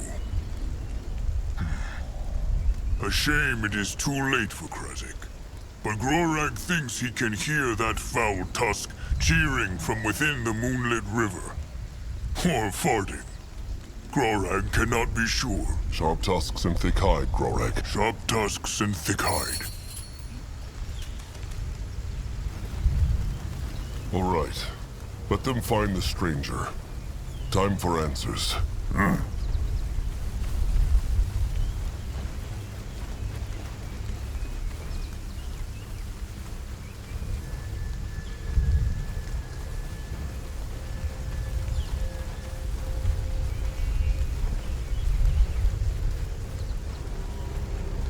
What can he do for the tribe? Interesting. Probably. It will hold. The urn? The Hoard of Souls is its name, but yes. I sealed his spirit inside it, where it can do no more harm. I could never have done it without the magic of that Archfire vein, though. That creature's power was immense. Either way, I'm truly sorry about your brother. He didn't deserve this. No, he did not. But it is time for answers now. Of course. How could the stranger simply seal the cub into that thing, if all these brittle bones from the temple could not? Is he so powerful? I suppose you could say that, yes. But as I said, I couldn't have done it without the vein. Frankly, we were lucky this thing went back to the vein to cure you of the blood rot. Otherwise, things would be looking grim. So he, what? Fed on the power running through this vein and put it into his hex? Indeed. Before you get any ideas, though, channeling the Archfire is incredibly dangerous. I'm one of the few mages on EO who has learned how to use it, and even I can only access a portion of it. This herd of souls, it can trap someone's spirit? Horde. And yes, it can. How? Well, we're still figuring that part out. All we know is that it's capable of drawing a living creature's soul out of its body and holding it within. A long time ago, a dark elven woman from Northander used it to bring a creature into this world. But that's a story for another time.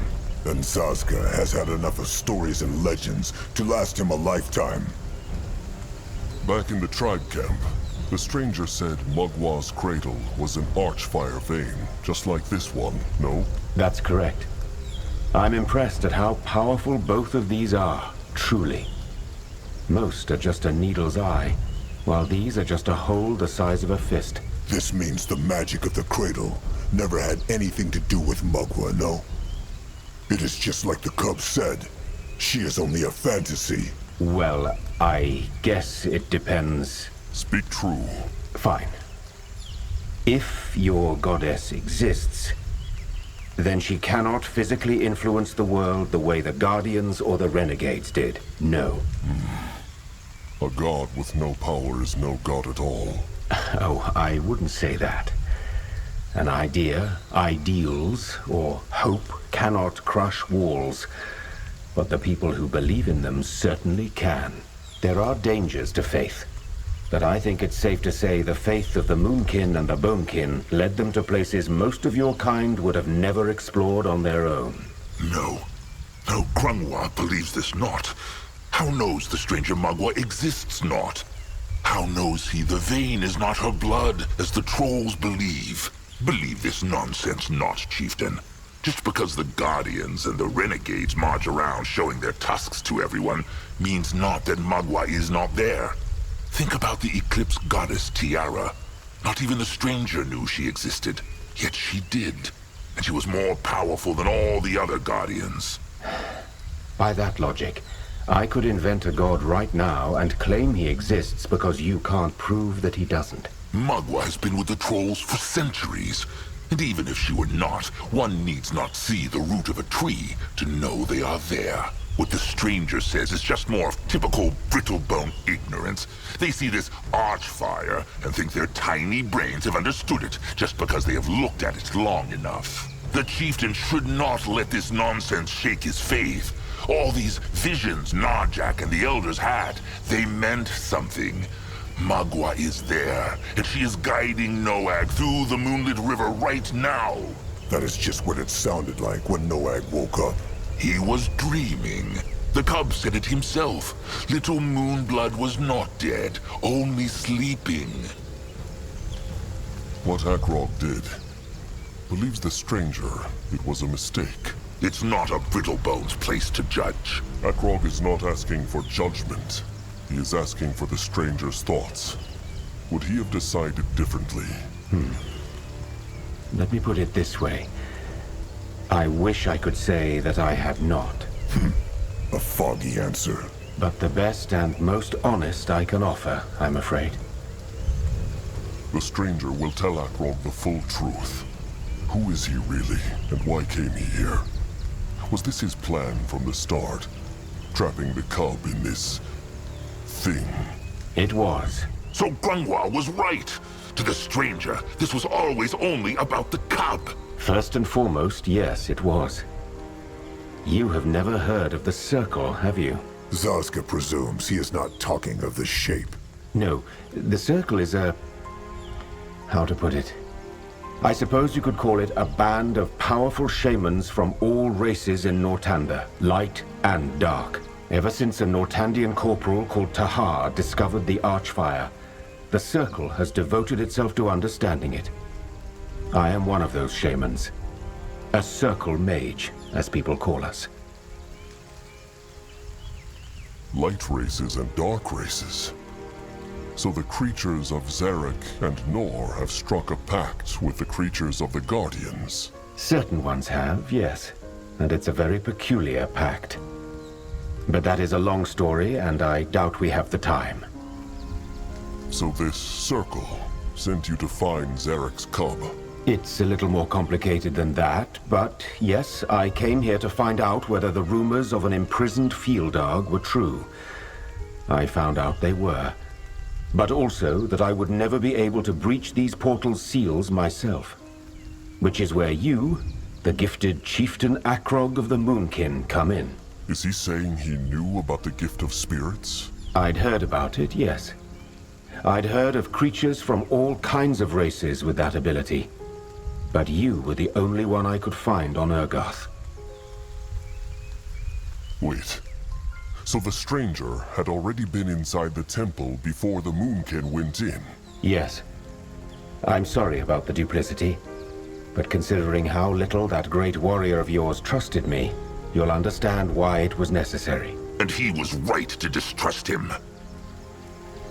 The stranger knew about the dark echoes then. Let's put it this way. I had a theory, but it was you who confirmed it. It wasn't all lies, Chieftain Akrog. I won't claim the survival of your tribe was my priority, but neither was it my intention to double-cross you. I wanted this resurrection to work for your kind's sake and mine. Needless to say, things took a different turn than I expected. Had the resurrection worked in the temple, would the stranger have trapped it right there, before the cub could have helped crush the hunters? No. I would have held my end of the bargain. And just what stops the Moonkin from crushing the stranger right here and right now? Why would you do that?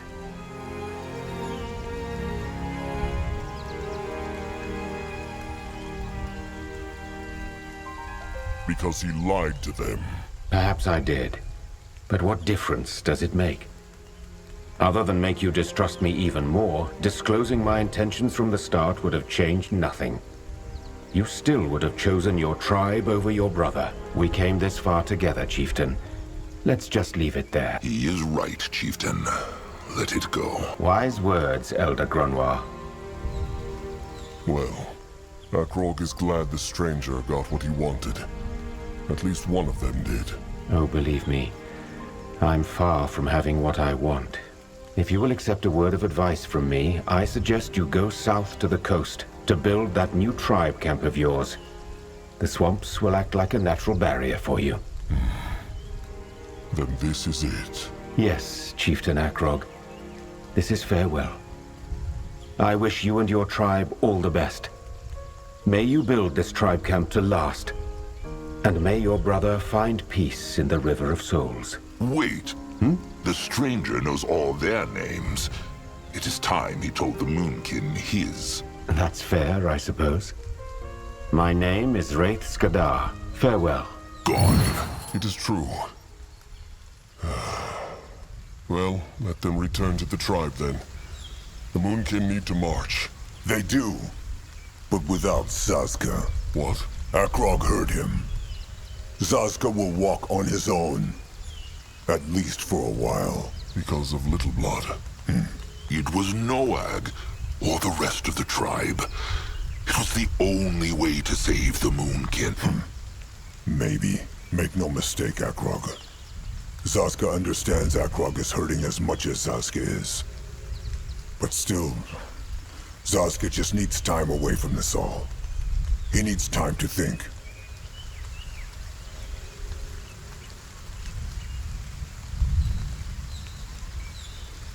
If this is Trusted One Zazka's choice, then so be it. Sazka thanks Akrog. Sazka hopes the Moonkin will stay safe. But his faith is strong. Akrog has what it takes to be chieftain. This much he has proven. Goodbye, kin. Build that tribe camp to last. All this, it has to mean something.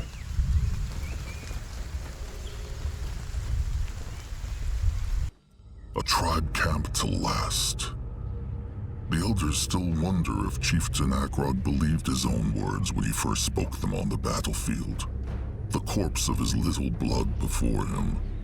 All that is known is that many Moonkin believe them not.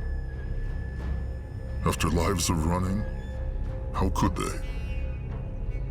But then it began. With the scrap and bone and wood of their fallen kin in their sacks. They marched to the south and built their shelters. First 10, then 50, then 100. New hunters and new slavers came, as Akrog had foreseen. But knowing of the field dog slaughter in the meadow, very few of them were foolish enough to attack. And with every attack that the tribe camp endured, the walls grew stronger. One day it became known as Nagmag. What became of Chieftain Akrog, they ask? He led the Moonkin for a long, long time, with Elder Grunwa Greyfur supporting him, first as his advisor, and later as his trusted one, until his old, tenacious hide finally gave up, and Mugwa led him into the moonlit river. What became of Zaska Smalltusk will never be known. Some eyes say he was killed by hunters. Some that he built a shelter deep in the swamps. While some swear they saw him near the tribe camp, speaking with Akrog in secret.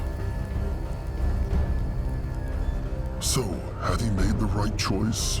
It is true that without Moonblood Noag's sacrifice, there would be no Moonkin and no Nagnag today.